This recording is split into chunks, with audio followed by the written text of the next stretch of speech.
Okay, well, I got good news and bad news. Bad news, obviously, I think stream crashed when I closed Monster Camp, or Monster Prom rather. Good news is it crashed like basically when I was switching games, so nothing was lost. And I still have that old one still intact. So that's good. Bad news, I guess, again, would be probably if everyone's left and not come back. So I guess in the meantime, while I guess I wait for people to show up again, I will go through the meta shop and stuffs. Hey, welcome to the meta shop. Hello. Everyone cosplays the great, renowned, and coincidentally creative beauty. Neat. I'll get that for free. I have 670. Damn.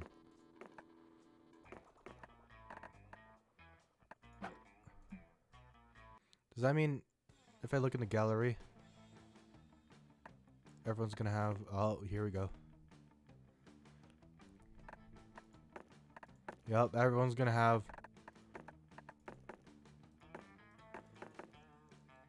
Oh, that's sick. Everyone. Wait, hold on. Oh, that's sick. Everyone gets like a unique thing for the new. What the heck is that? Dahlia? I'm definitely gonna check out that game now. Because this is rad.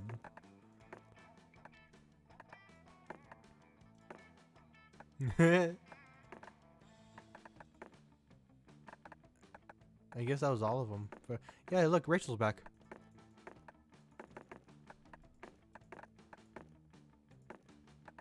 I guess it was only the dateable characters. But that's rad. I guess everyone has that now.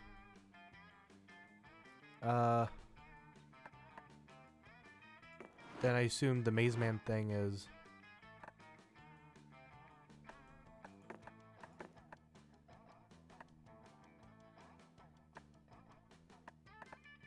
I guess the. Wait. So. Where would the Maze Man?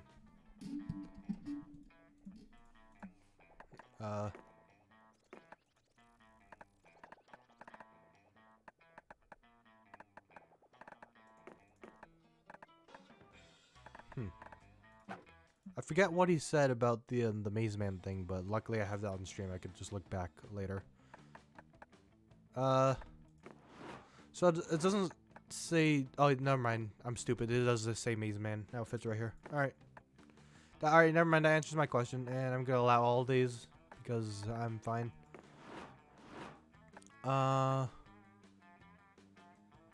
Yeah. Let me go around customizing game real quick. Okay. Let me run with default outfits.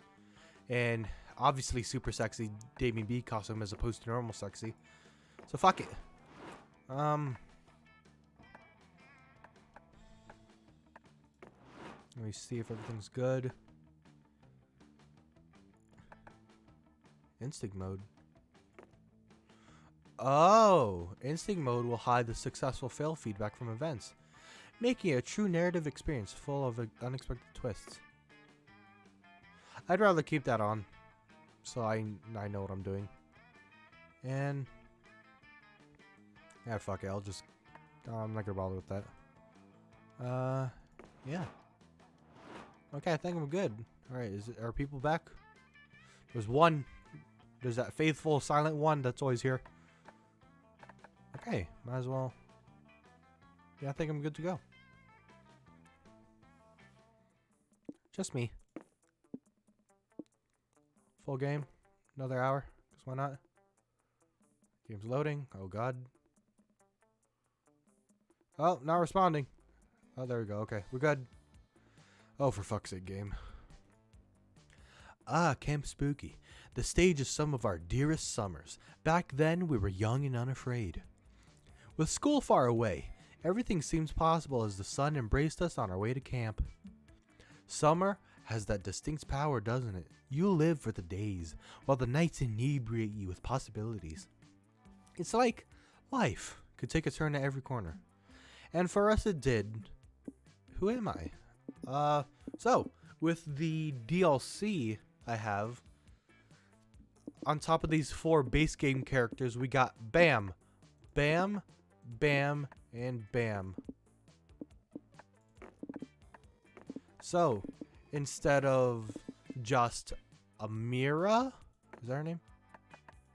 Yeah, Amira, Oz, Vicky, and Brian, we have, I believe their name is Sawyer, something Egyptian, Suzanne, I think, and Noodles. What's her name? Yes, Suzanne, and you're Abdu. So the DLC gives us 4 new characters to work with. And with the unlockable things, I could be a fridge.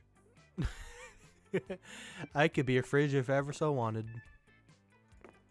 But, who do I want to go with? I think I'll just be Vicky.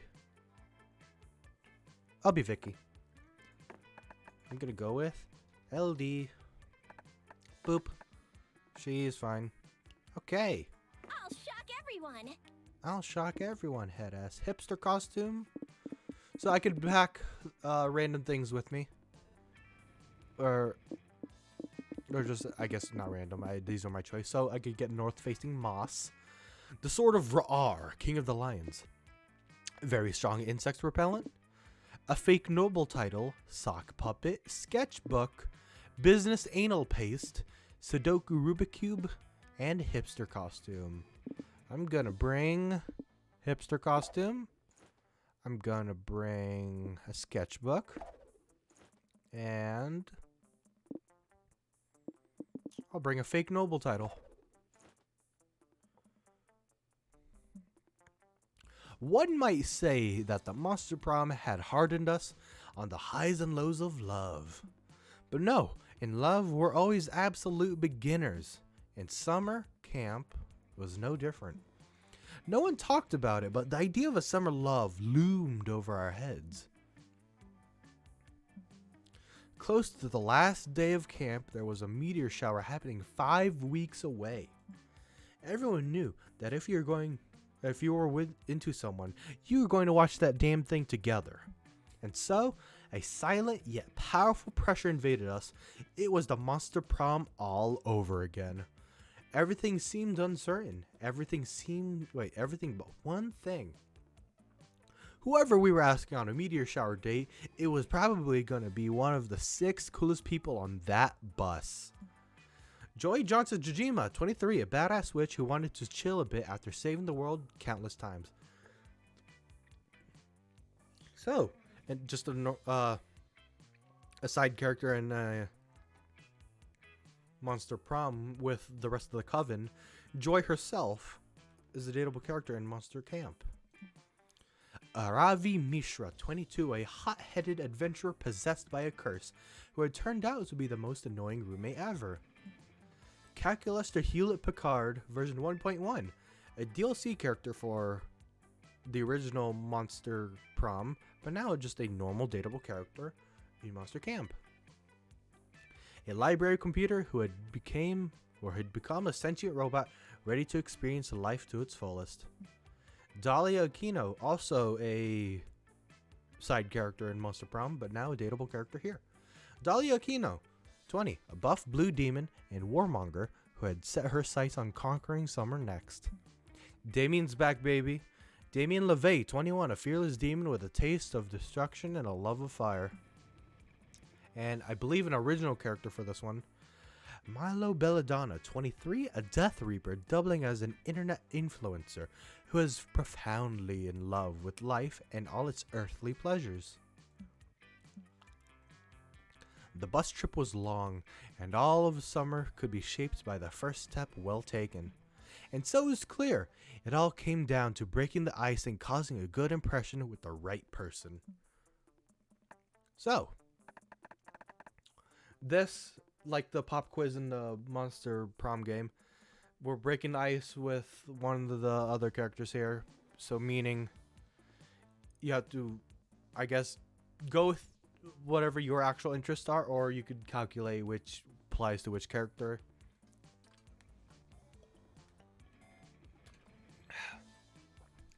And I could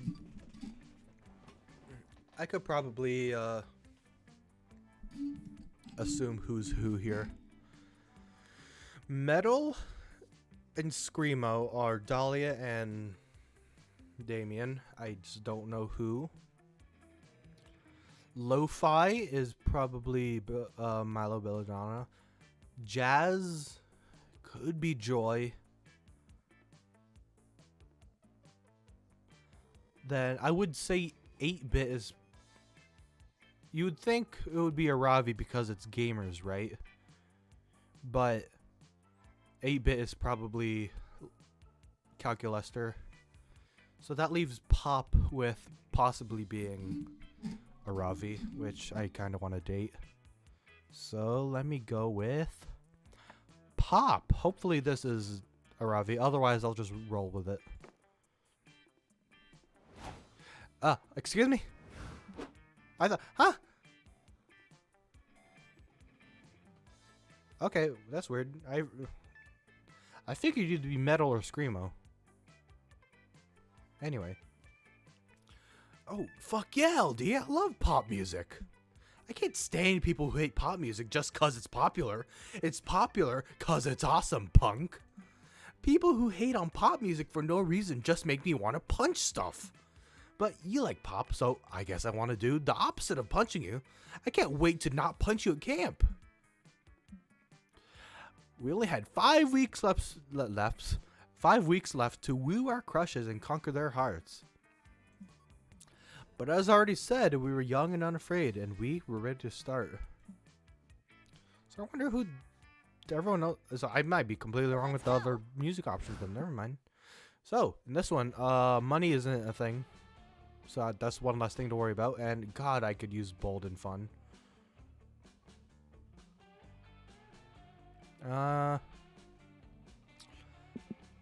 Which one's fun? Fun's the lake, and bold is the manor. Let me go get some fun first. You head to the lake to get your tan on, but as soon as you get there, it starts to rain. Most of the beachgoers leave, but no, you will enjoy a fun lake day. Damn it!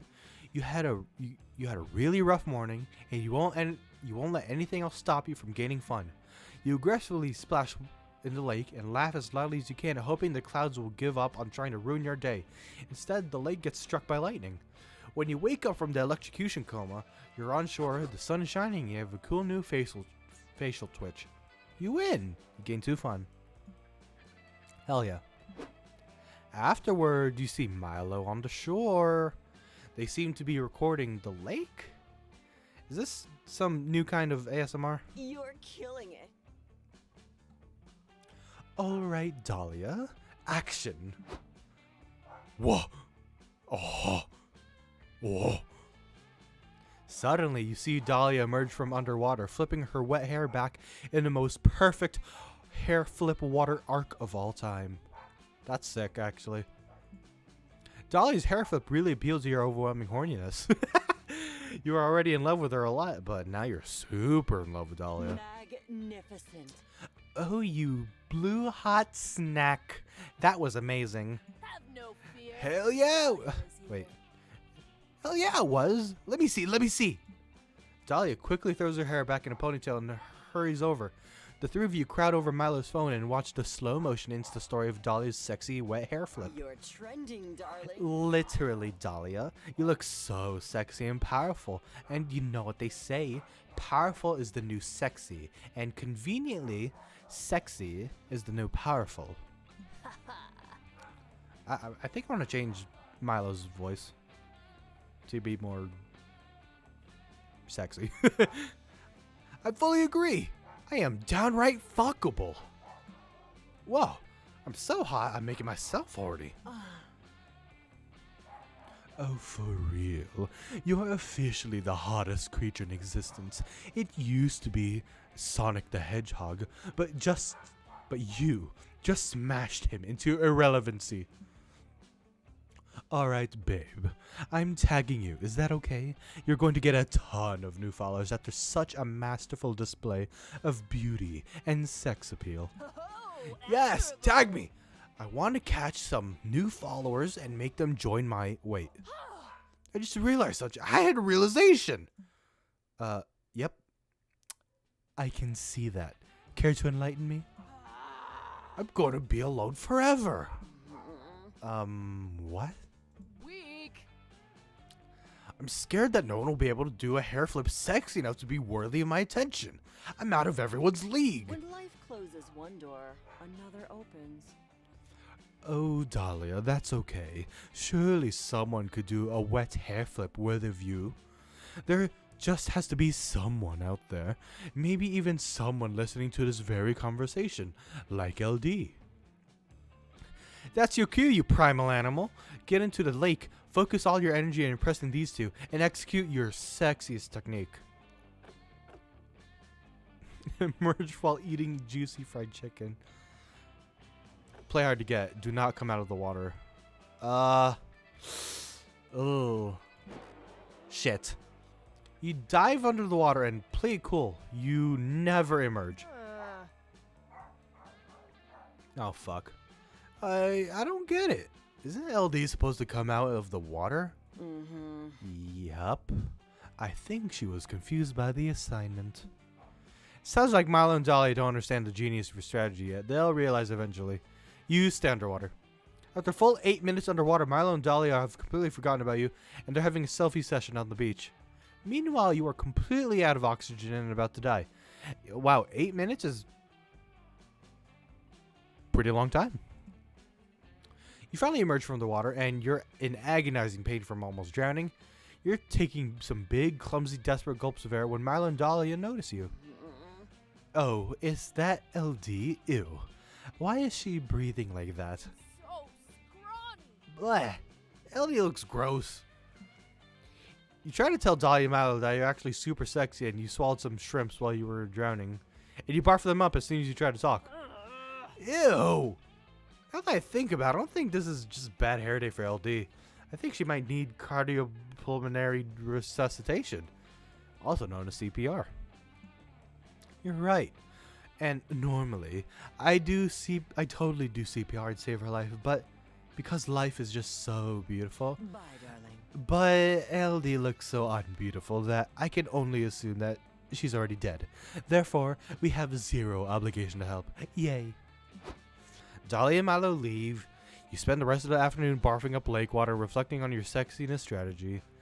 Maybe playing hard to get is a bit fucked up to begin with, because romance can be authentic and honest, and doesn't have to start with a psychosexual power struggle. Nah, you probably just didn't stay underwater long enough. You spend the afternoon re-drowning yourself to be more sexy, but all this does is rob you of 2 bold and 1 fun. No. I have 1 bold. Are you kidding me? So many places to go. So many places to go. Alright. I'm gonna not worry about my bold for now because that's gonna take a while to get up. I think I'm gonna just get bold by doing the drinks in this game. Let's go to the woods, get some smarts. While hiking through the woods, you're approached by an NPC who has a quest for you. You can tell she's an NPC because she only says the same 4 things over and over and keeps doing the same idle animation. The NPC's quest is to deliver a very important scroll to her father. She makes it extremely clear that no one else is allowed to read it, or terrible things will happen. You read it, of course. It turns out it's her father's secret recipe to the perfect peach cobbler. Looks like her dad is never going to make that framed dessert in time for the NPC family potluck, because you eat the recipe and gain 2 smarts. Alright, thank you. Later, you're busy making your barnacles smooch each other, and so Calculus grabs you. Damien and Dahlia lead you deep in the woods. Oh dear. Oh gosh. Oh no. Here comes robot voice. Friends, thank you for responding to my behavior. I was trying my best to simulate severe distress. First off, greetings. Have no fear. Dahlia is here. I bestow my greetings. Psh, psh, hey.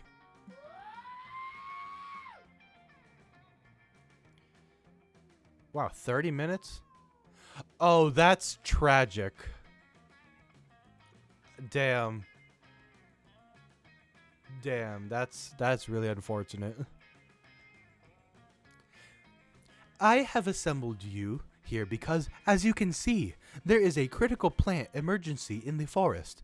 These plants are failing to pollinate. The situation is dire. There is a 99.98% likelihood that this will negatively affect the plant population of the woods. Calculester is back, baby. Are you saying what I think you're saying? Are we in the middle of a plant apocalypse?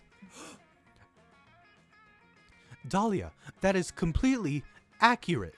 Also, I admire your word choice. Please, I need you three to help me save these botanical organisms. Fucking metal. Plants are actually pretty fucking metal. Did you know there are plants that can eat a whole car if you dare them to? I'm down to help. Oh god, Damien's gonna kill my voice. Oh, Damien, you're gonna kill me.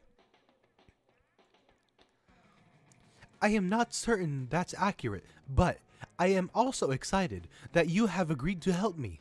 Have no fear. Dahlia is here. I'll also help. Hail Dahlia, savior of the plants. Oh, and before I forget, I just have one question. What is pollination, and why does it matter even at all? Oh, that is an excellent question. Plant biology is one of my favorite internet search terms, so I'd be happy to give you an explanation. Simply put, pollination is the act of transferring pollen grains from the male anther of a flower to the female stigma. Wait, is pollination the reason why trees smell like jizz in the spring? I was getting the weirdest boners from the smell last year. Pollen travels from one flower to another via animals or insects. We call animals or insects that transfer pollen from plant to plant pollinators. Damn, those pollinators just roll around from one flower to another, getting all covered in those pollen grains, soaking everyone in that filthy, filthy pollen. Eggplant. Eggplant. Once pollen is transferred between flowers, the flower can produce a seed. Seeds contain the genetic information to produce a new plant. Whoa, holy shit. Pollination gets plants pregnant? Are you telling me that pollination is just plant fucking? This is a takeover. I am oddly aroused by pollination. We should help these plants immediately. Time to take that mild arousal to a full-blown plant boner. Get these plants in the woods to pollinate, baby. Alright, turn down the lights, smooth music, install a TV that only plays B-movie. Foreplay is key. Look for the nearest tree and start caressing its nuts. I'm gonna caress its nuts. Shit! I am doing awful so far. According to last month's Business Insider magazine, foreplay is key to any sexual encounter. You turn your attention to the nearest oak tree. I am just god-awful this time. Whip out the emergency vial of tree lube you always carry inside your back molar and start gently caressing the tree's huge, hardy acorns. Whoa. That tree is obviously horny as fuck. Whoa, that's crazy. Look at how hard its roots are getting. I didn't know trees could even get that hard. Keep going, LD. The other plants are watching you, and they appear to be experiencing sympathetic sexual arousal. While you're doing foreplay on the tree, you notice that it's an especially big, strong tree, totally your type, and the smell of its acorns is very enticing. You're so horny that you accidentally fall in love with the oak tree. Oops.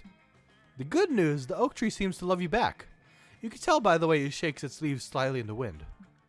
The bad news, The oak tree is super scared of commitment and doesn't want to make your relationship official. You're heartbroken because you really wanted to change your relationship status to in a plant relationship. You try to make the oak tree jealous by caressing another plant. But your heart isn't in it, and you're thinking about the oak tree's mind games the whole time. Is the oak tree ashamed of you? Do the other trees think you're high maintenance? None of the other plants want to release their pollen anyway, because they don't want to get involved with the LD/oak tree relationship drama. LD, it seems like the oak tree has upset you. Would it help if I told you that it's a member of the Quercus genus and native to the northern hemisphere? You make me miss school. Since you totally ignored us to bone a tree, Cal's been teaching us facts about oak trees to pass the time. Did you know oak trees have spirally arranged leaves, you fuckhead? Aw. LD, are you upset because there's only 90 species of oak tree in our region, but Mexico has 160 different species? Because I'm sad about it. Beware natural selection. That is correct, Dahlia. There are 90 different species of oak trees in this region. Well, after this forest dies, I suppose that number will drop to 89. I am so emotionally immature that I killed an entire forest and pissed off all my friends. In a way, that's an accomplishment, just like losing 2 fun and 1 charm. Shit. God damn it. I am doing awful. I am doing awful.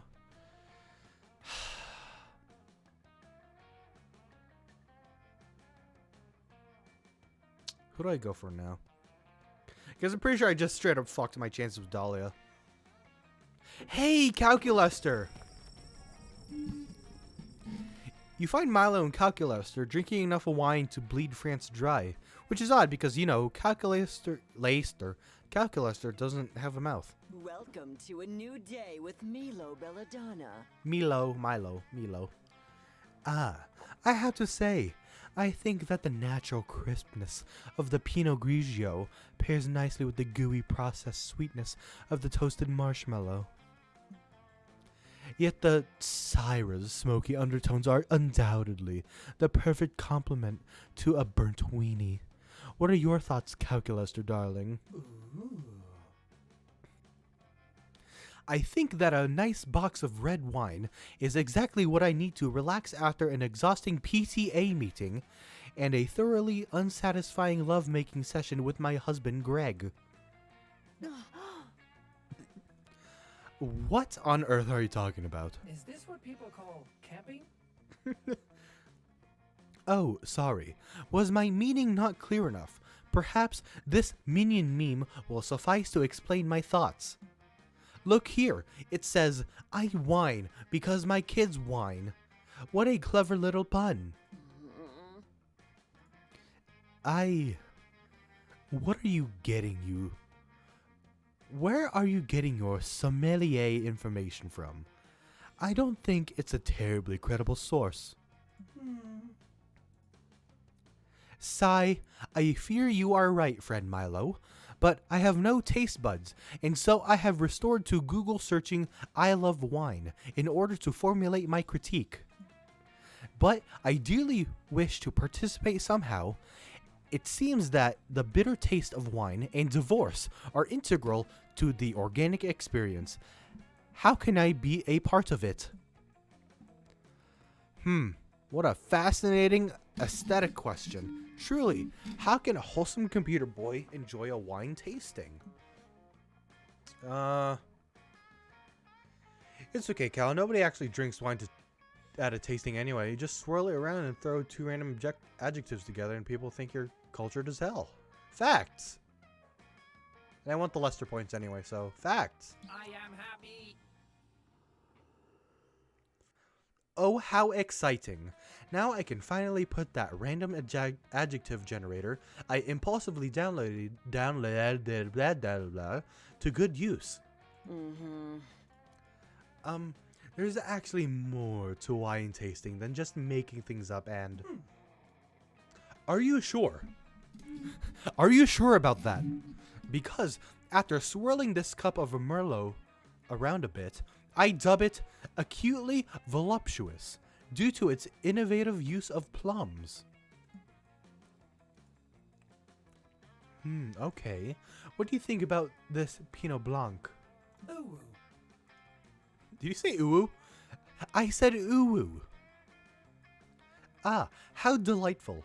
This beverage's 14.2% alcohol content is both bombastic and slender. I would have never thought to describe it that way. Could it be that the most refined taste of all is no taste?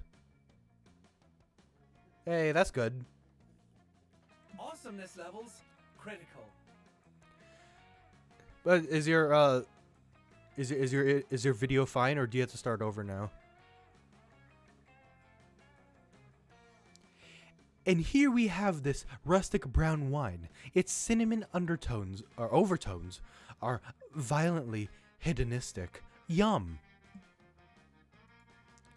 That's exactly whiskey, darling, but I admire your spirit nonetheless.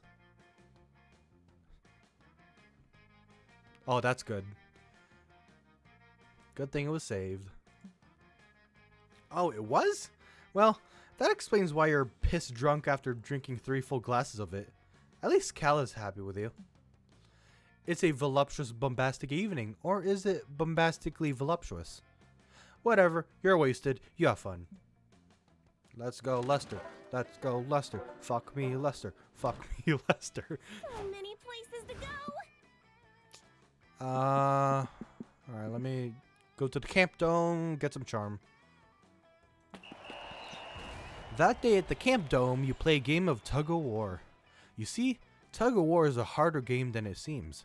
It involves a lot of strategy, and there's a secret technique that everyone knows. It's, you need to be strong. You mastered this technique years ago, and so you win. The audience is cheering and roaring in joy while you salute them, victorious. They throw roses at you. They throw their underwear. Some throw 2 charm, which you happily take. Oh my god, Dahlia. Please, I'm sorry. I'm sorry. Let me just talk to Lester instead. You managed to catch a few minutes alone with Dahlia between rounds of rocket tag, but your intimacy is short-lived. This is camp! Oh, it's Morty. It's Morty, the hypersexualized male Minotaur, who's always leading our raids on our camp from Camp Rival Camp. You're no rival for me. Alright, get ready for this. Haha! Oh, wow. Hey, Dahlia. Didn't realize you'd gone soft already. I can't relate. I've never been soft all my life. Half-mast at worst, if you know what I mean. Ha ha! Muscles. Morty. Minotaur. Me? Soft? There's nothing soft about me. My nipples can cut through glass at all times. Oh yeah? Then why are you hanging out with LD? For even 1 second instead of engaging in some kind of sweaty life or death struggle for dominance. If you're cynically trying to bait me into challenging you to a duel, by God, it's working. Who's ready for a challenge? Oh, perfect. Let's duel. I challenge you to a round of chess boxing. We'll play 4 minutes of chess, followed by 3 minutes of boxing, and so on, alternating between chess and boxing for 11 rounds. In some cultures, this is considered a form of intercourse. Chess plus boxing, you say? I accept your challenge. I'll have no trouble putting you against the ropes in the boxing ring. Oh, but what about the chess ring? Oh, man. Oh no. How will I put him against the ropes in chess? Chess has no ropes. Strike a pose. Strike a pose. That's right. I thought of everything. Prepare to get checkmated all over your blue face. Ha ha ha! This is a catastrophe. I need backup, LD. I hereby appoint you my chess consigliere.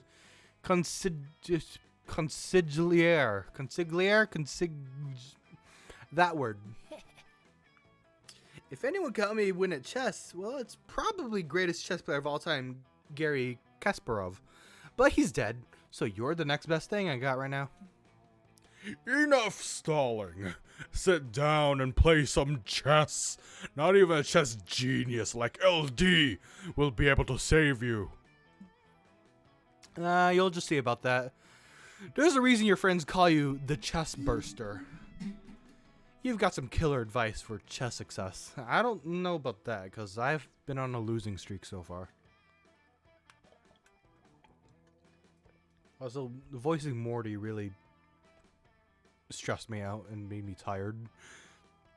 Like, no one could see this, but to do the Morty voice, I've been flexing, even though no one could see it.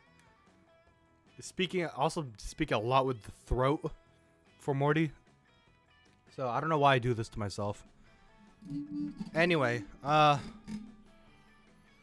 good players use their knights efficiently. Great knights use their knights into a legendary blue eyes white dragon. Oh, that's a Yu-Gi-Oh. Is that creativity? I got 8 of that. Sacrifice one of your pawns so that you could gain Morty's trust. Is that charm? None of these better be smarts.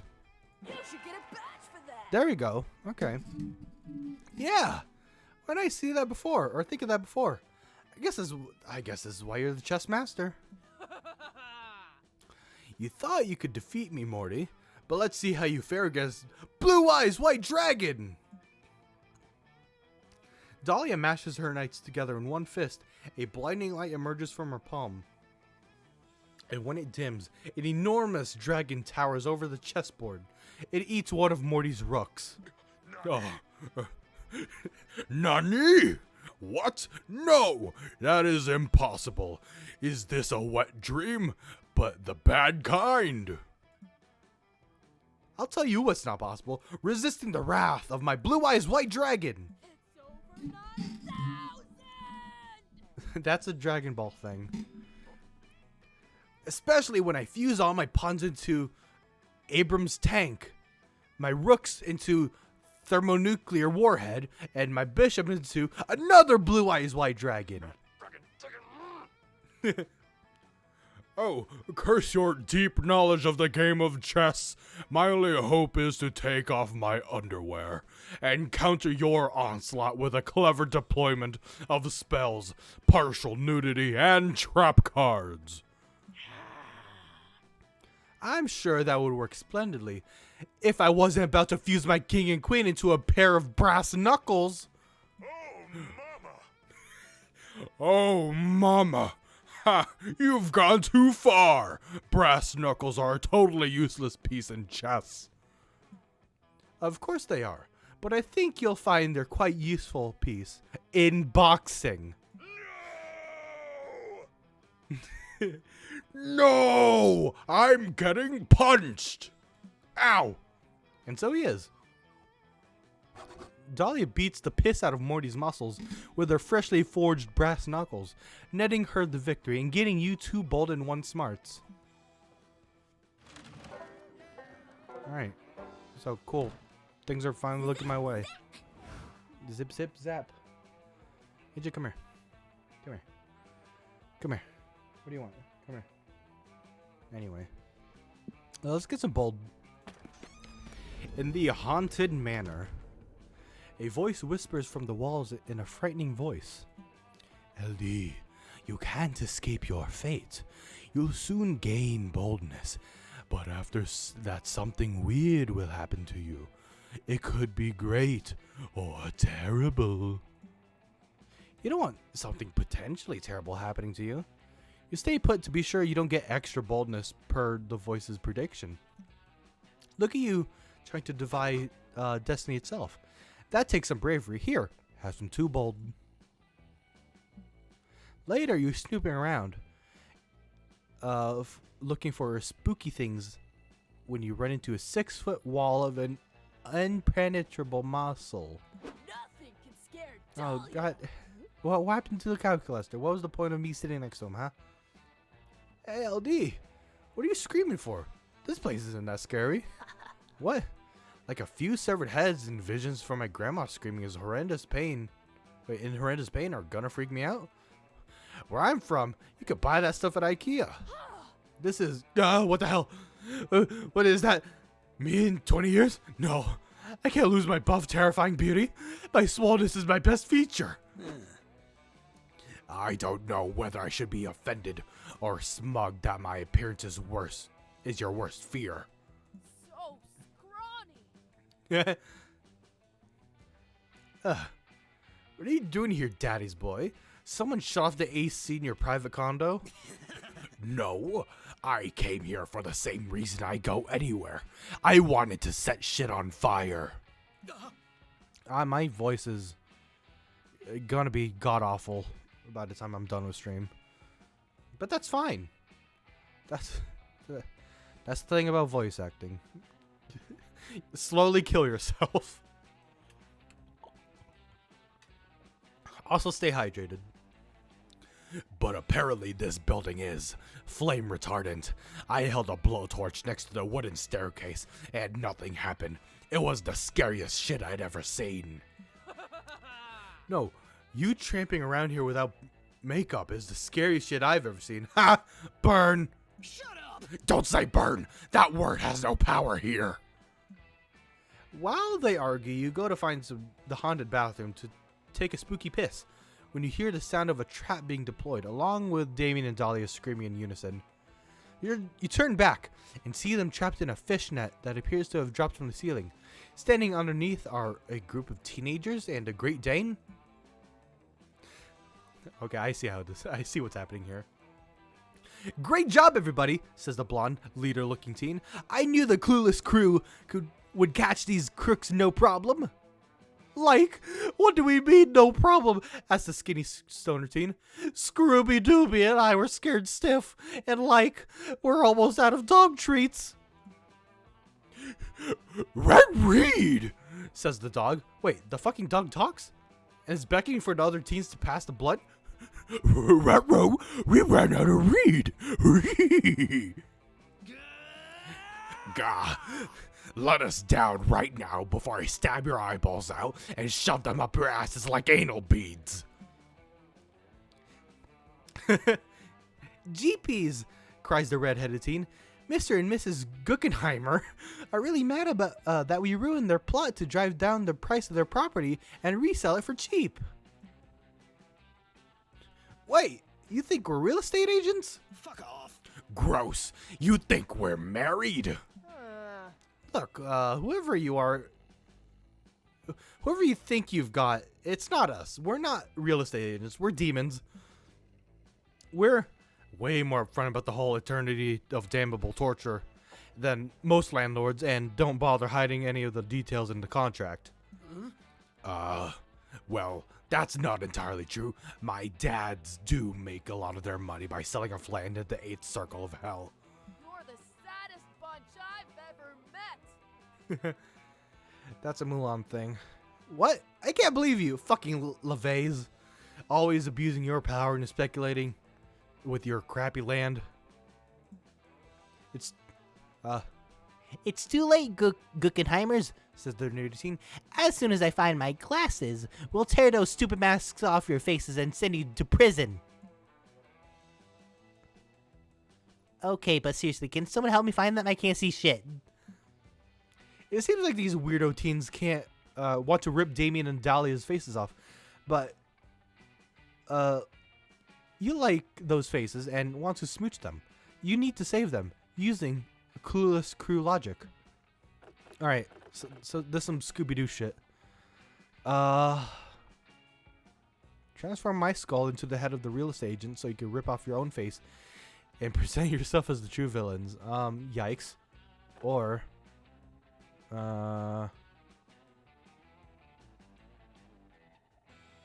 That is true. That is true. So smart. What? Cries the leader. What are you talking about? We only solve mysteries in a pursuit of justice. Aw. Oh, so I'm guessing you had a warrant to search this property for shady real estate agents? Wait, no, that's Daphne. Well, no. We just kind of had Scraggy and Scrooby dress up like janitors here to clean up the house. And they snuck us inside. What was your evidence even?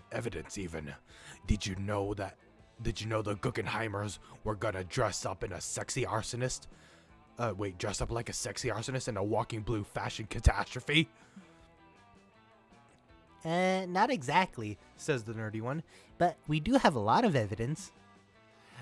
Most of it's circumstantial, sure, but we have 2 eyewitnesses accounts from the unfriendly auto mechanic and the crazy old lighthouse operator with the glass eye. And I want to know what's up with the fucking talking dog. Is it like a were-dog or a really fucked up hairy kid or something? I'm not rocked up. You're rocked up.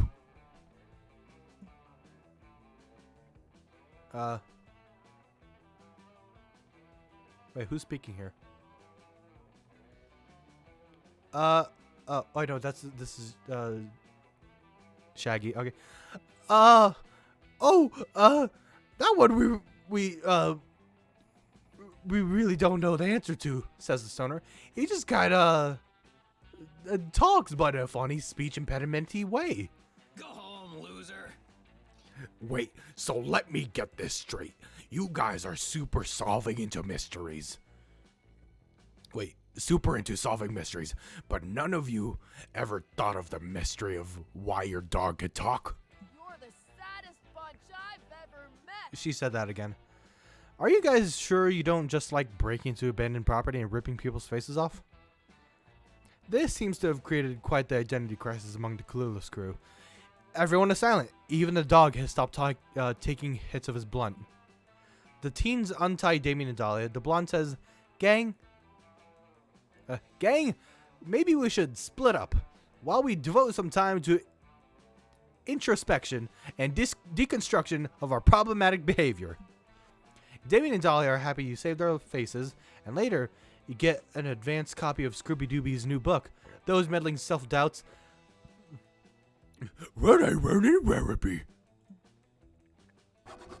It's exactly enlightening reading, and it gives me 3 smarts. Hell yeah. Alright. I aced this. Okay, so should I? So I got 2 bad things in a row with Dahlia, but I got 2 good things in a row with Dahlia. Last night I went and sat with Calculester and Milo. Do I just try for Lester, or do I go for my rebounded success with Dahlia? What, AJ? What do you want? Or should I spill the tea with Mothman?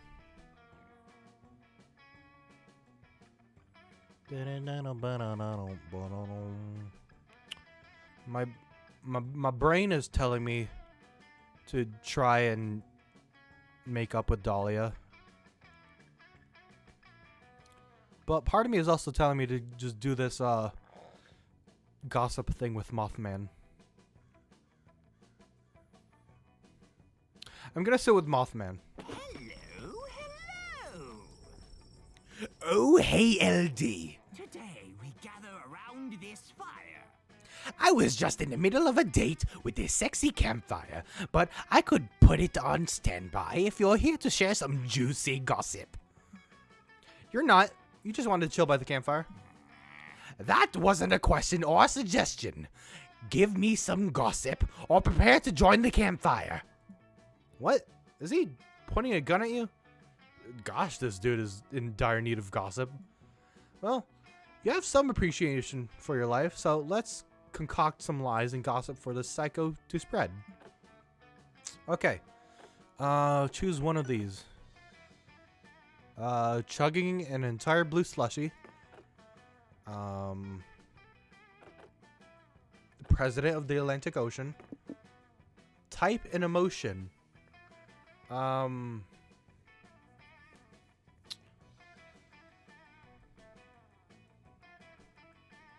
Being really down. Nope. Oh. Really down bad. Nope. Down bad. Sure. That works. Down bad is an emotion. Wonderful. Thank you for sharing that with me. My murderous desire for gossip has been satiated for now. Farewell, my fellow gossiper. Now, if you'll excuse me, I am off to repeat the process while I spread your rumor around camp. You there? I have a question. Would you like to hear this amazing rumor, or do you want your life to end right here and now? If there's one thing horny young adult monsters like, it's gossip. Well, they like sex more, but gossip is cool too. Hey, Hello? Hi? Awooga. Awooga. Hey, did you hear about LD yet? Well, buckle up, cause this gets weird. According to basically everyone, LD injured her down bad gland really severely last year. The down bad gland. Really severely last year. Huh. It happened while she was chugging an entire blue slushy. The injuries were so bad, they had to helicopter her to the hospital immediately. What a story. Fortunately, the surgeons were able to save LD's down bad gland, and she did retain full function. What kind of surgery ain't that kind of surgery ain't cheap, and LD's insurance didn't cover everything. So she had to get a job as part-time president of the Atlantic Ocean to pay the rest of the hospital bills. And I thought I'd heard everything. Pretty crazy that LD's walking around with a totally artificial down bad gland. Bet it really makes you see her in a whole new light, huh? Yes, in fact, it makes everyone see LD in a new light. LD's new reputation earns her forefront. Hold on. Maybe I should have just kept my down bad gland. Like, maybe I should just remove it because I don't want to be down bad. But oh well, my down bad gland is fixed, I guess. But I get hella fun. Time for drinks. Time for drinks. Time for drinks. All right. So I'm not gonna use the my skills thing. So take a gamble is I will be presented with a drink. I could either take that drink or refuse it and take a mystery drink instead, or I could look through a menu and pick ones I want.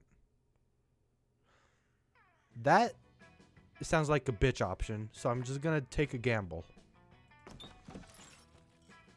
That weekend, you visit your good pal Juan. He knows a thing or two about getting wasted. Hey, bueno.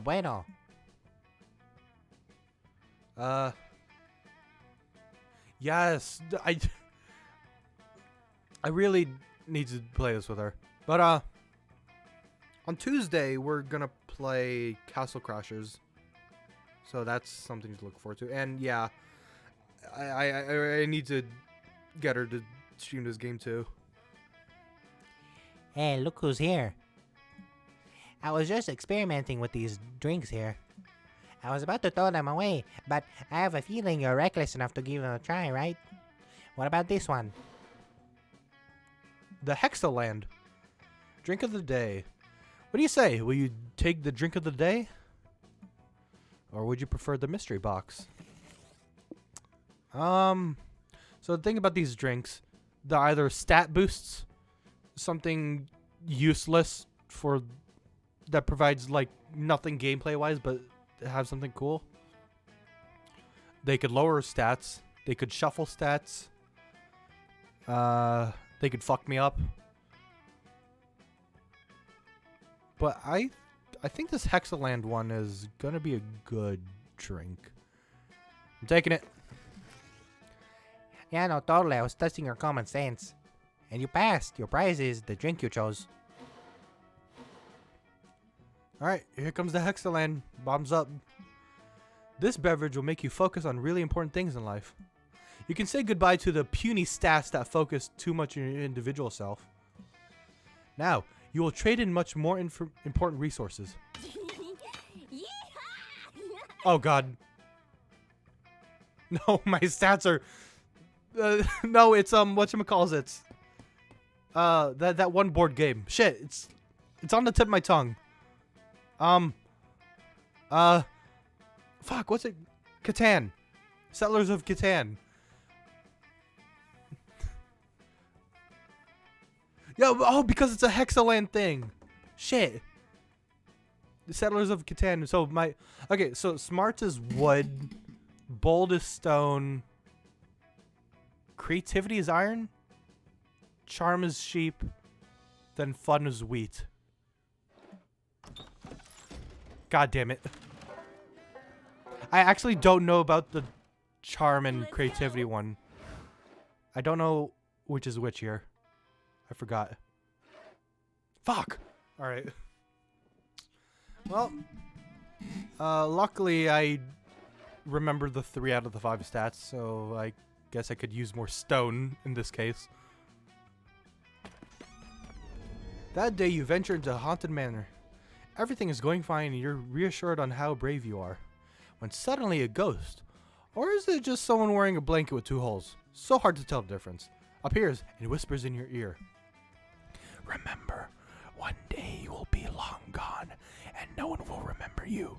All the struggle you endure to become a better version of yourself, both personally and professionally, will eventually mean nothing. The ghost leaves you while you take that in, gaining 2 stone in the process. I got 2 stones now. You find time for a little romantic stroll of Dahlia through the spookiest parts of the manor. This summer camp isn't exactly rich with romantic stroll locations. But the moment is rudely interrupted when the room you're suddenly in floods with knockout gas. Have no fear. Dahlia is here. Quick! Gas! Knockout gas, quick! Breathe it all in your lungs before it can surround us. Somehow, Dahlia's quick thinking fails to save you from the gas. You pass out and wake up in a dark room with the terrifying metal contraptions padlocked to your heads. An old bloodstained television in the corner buzzes to life and oh god, it's Saw. Oh no, it's Saw. God damn it, it's Saw. And you find yourself addressed by the world's creepiest puppet. It looks like a cross between Steve Buscemi and Holiday Elf. Dahlia, Kino, and LD, says the puppet. 2 of Camp Spooky's thirstiest members. Let's see if we can quench that thirst, shall we? The contraptions around your heads will force you to drink water until you either find the key or die of water toxemia. I don't want to spoil the ending, but I think you'll find that the real key was inside you all. Solved it.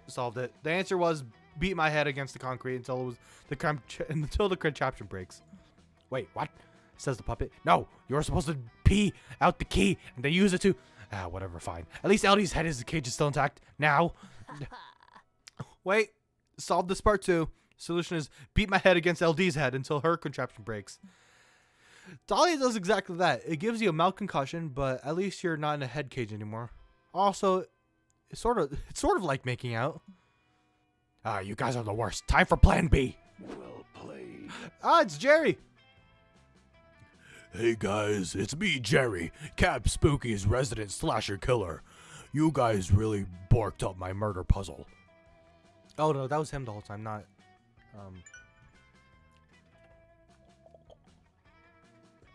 Jigsaw. Whatever, I'll do the different voice. You guys really borked up my murder puzzle, so... Oh god. I'm fine. I just choked on my own voice. You guys really borked up my murder puzzle, so we're gonna have to improvise. What? Where'd you come from? From behind the curtain labeled, "Don't look back here. This isn't part of the murder puzzle." That explains why I didn't look there. Cool. Anyway, I still really want to kill you guys, but I promised myself I'd only do ironic puzzle murders this week, so, let's see how you try to how to solve this Rubik's Cube. I know how to read. Well, I'm stabbing you a lot. No one is ready for Dahlia. I appreciate your work ethic, Jerry, but I think the head-smashing puzzle was much cleverer. You think you're so clever smashing my puzzles and critiquing my other puzzles. Well, let's see how you come up with a better puzzle if you're so smart. Pretty sure Dahlia's puzzle will involve smashing something with someone's head. But maybe you can impress her and get rid of Jerry with a suggestion of your own. Luckily, I have the most smart out of my stats. Actually, technically wood. I have the most wood. Chain Jerry up so he can only grab things with his tongue. Glue the key to his elbow. Go escaping from that. Solving world hunger. World hunger? But that's not a puzzle. That's a global health issue.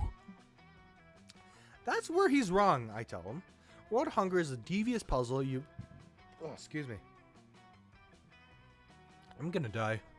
I'm gonna die on stream. That's where he's wrong, you tell him. World hunger is a devious puzzle you've been crafting for decades, solely in anticipation of this scenario. Okay, I know I'm a guy who spends all his time dreaming of fanciful ways to trap and murder people, but even I find that a little unrealistic. You shrug. If he wants proof, you'll give him proof. Hey, Cerulean, what's poppin'?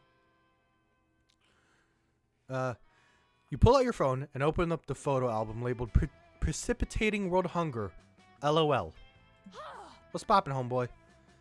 Wow, LD, there sure are a lot of pictures in here of you bribing government officials from impoverished nations. I know how to read. There are even more pictures of her setting fire to international grain shipments. You really spent a lot of time on this.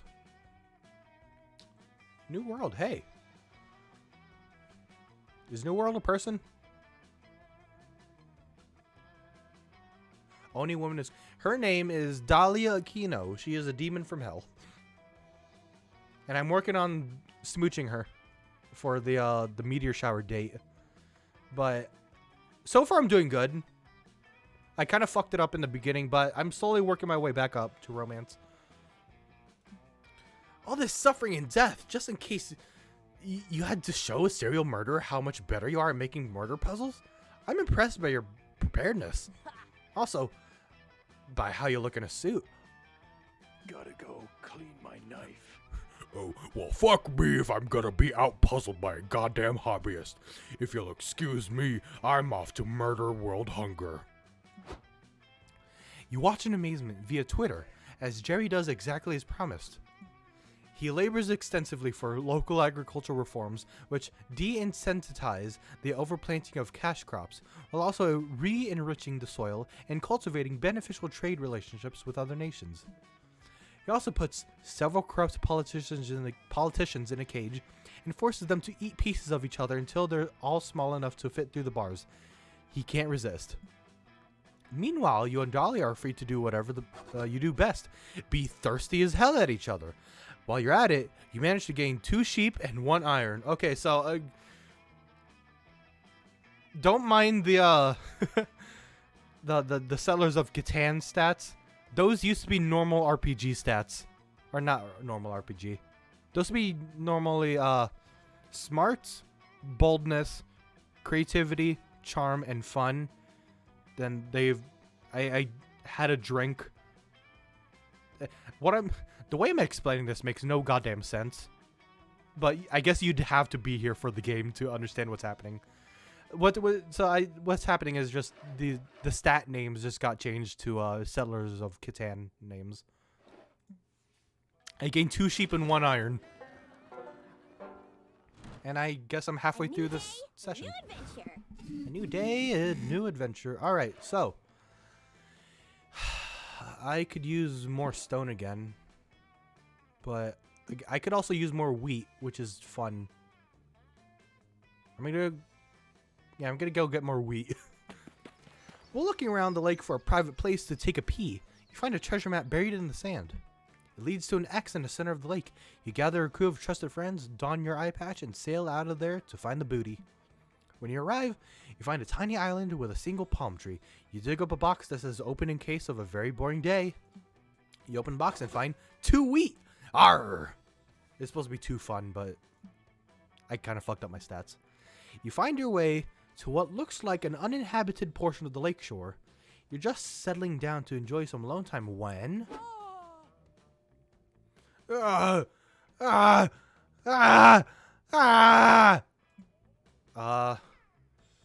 comes bursting out of the lake, her soaking clothes clinging to her muscular body, her bosom heaving. You're so aroused, you almost forgot to ask why she came out of the lake like that. Oh, man. I've been defeated, LD. Defeated by the lake, and by my own treacherous body. I'm attempting to earn the have an entire tea party at the bottom of the lake badge, but I simply cannot hold my breath for long enough. My lungs have failed me. Disloyal lungs, I shall discipline you. Ah! You stop Dahlia from reaching down her own throat to throttle her lungs, and explain that the tea party badge was probably only meant to be earned by merfolk. Oh, man. That's ridiculous.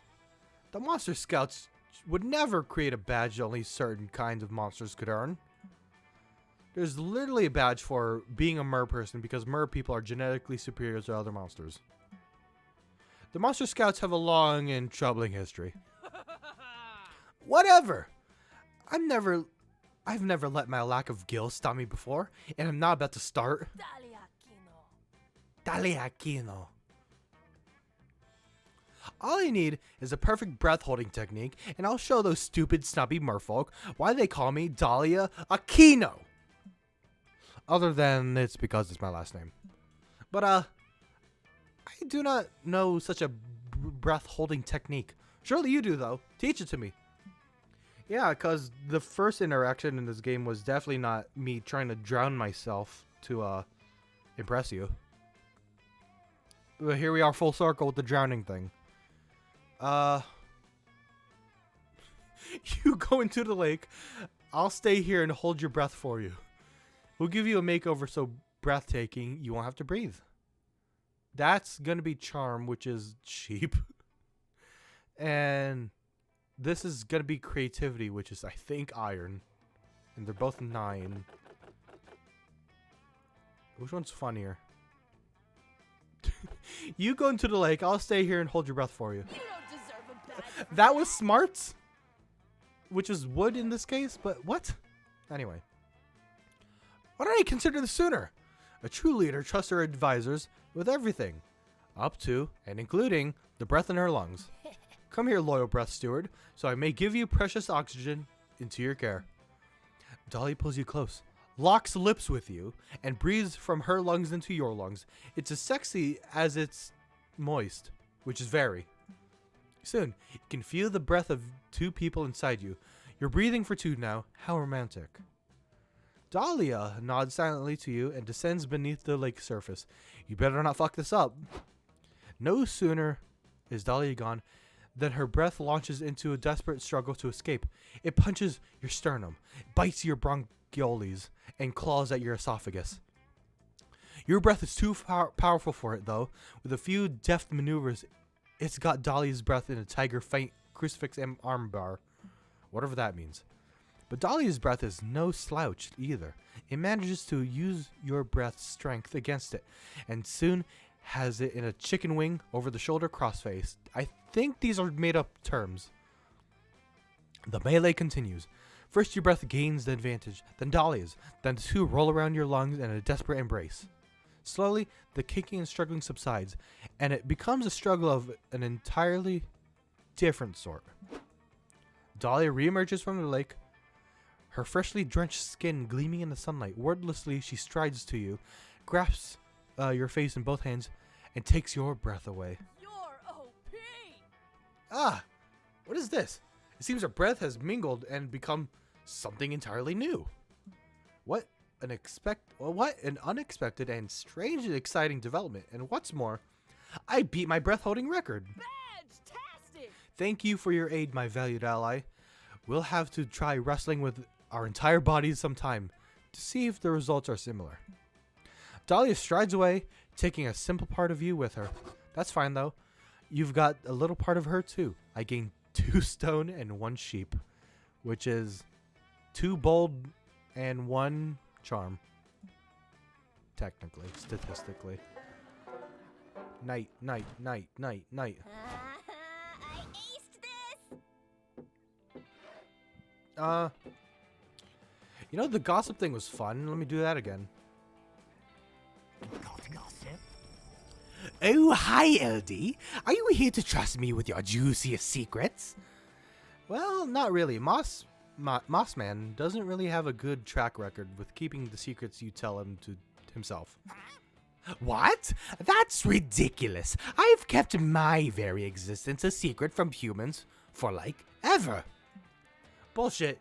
You Google Mothman sightings and pull up at least half a dozen articles complete with grainy photographs. You can't prove that was me. Besides, I can't help if it's the shitty disposable camera loves me. Can you please spare a nice semi-photogenic moth person his gossip? I promise I won't tell anyone that doesn't already deserve to know. Okay, whatever you say. How can you say no to those adorable glowing red eyes? Fuck it! It's time for gossip. The meteor that killed the dinosaurs.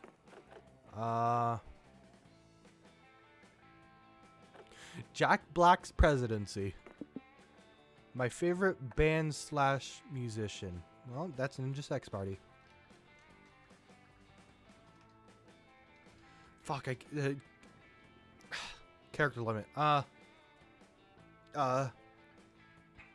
Danny Sex Bang. Oh, son of a bitch. Hold on. It's gonna be one word, but it's Danny Sex Bang. Actually, hold on. Can I just... Ninja Sex part. Okay, hold on. Yeah, it's gonna be Danny Sex Bang. Of Ninja Sex Party. Alright, let's go. Ah, that was some great gossip, LD. You've done me a kindness today. Now, if you'll excuse me, I'm off to betray whatever promises I made to you and spread your gossip to the ends of the earth. You've spread a particularly saucy rumor today. You can't wait to see how your friends mangle all the details. I heard the weirdest thing. Oh my god, it's Rachel. Hi, Rachel. I love you. Oh, holy crap. Someone just told me the craziest thing about LD. You gotta hear this. According to what I've heard, LD is actually a time traveler sent from the future. She works for an agency tasked with destroying threats to the time stream across all eras and dimensions. I know, right? Right? LD has been on missions in all sorts of cool time periods. My favorite era is Jack Black's presidency, which is understandable. She's also collected a ton of cool souvenirs from every time period she's visited. Unbelievable. Including David Bowie's favorite teddy bear, a medieval Starbucks Frappuccino from 18 BC, and even an autograph from Danny Sexbang. Well... I wonder why LD came to our time period. I heard it's to stop the meteor that killed the dinosaur from enslaving the population of Earth. But that's probably just speculation. Whatever the reason is, you've got to admit, learning about all the time periods LD's visited certainly casts her in a new light. It certainly does. It casts LD in a light where she has gained 2 boldness, which is stone. I got 2 stones. Alright. Brought my first aid kit, just in case. Let me get more wheat, which is fun. You decide to bring a metal detector to the lake that day. You scour the beach for buried treasure. You find a keychain, a tin box of stale cookies, which you eat anyway, a glowing chalice that the Knights Templar come to confiscate for some reason. And best of all, you managed to find some genuine silver-plated 2 wheat. Score! Oh shit, we got several characters here. I'm gonna need water for this.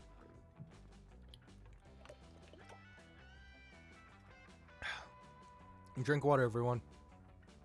You spot a Ravi, Dahlia, and Calculester, but none of them are making out with you. This is an emergency. Oh, it's Hex. Oh, sup, LD? These nerds are getting ready to raid a water dungeon together, and I'm using it as inspiration for my slam poetry.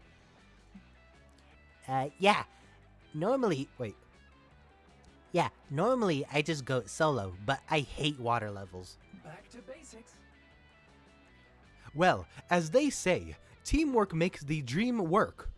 I am unable to dream, so teamwork is the best I can hope for. Calculester slips on his waterproof case. It's oddly sensual. So broken. I'm so excited to crush some monsters between my muscular thighs and inspire my allies with song. Introducing Dahlia Kino, the Barbarian. Bip, bip, bip, bip. I will be coming along as the party accountant. The IRS has very strict reporting guidelines for dungeoneering income. And I'm gonna cause a bunch of problems. Can't have a dungeon without problems. Not since I got saddled with you at least. Alright, let's get in there before my buffs wear off. My buff never wears off. I'm so excited. I may even have to get naked at some point for tactical reasons. Treasure, adventure, tactical nudity. You've got to be part of this adventuring party. But they've already got a strong crew. What role could you possibly fill in this water dungeon? Chief Puzzle Officer or Dominatrix? What's a dungeon without a dominatrix? Or every party needs a CPO, Chief Puzzle Officer. I think dominatrix. Is this academy? Yes. Hell yeah. That was a fun stat, which is a wheat here. Excuse me, I'm dying.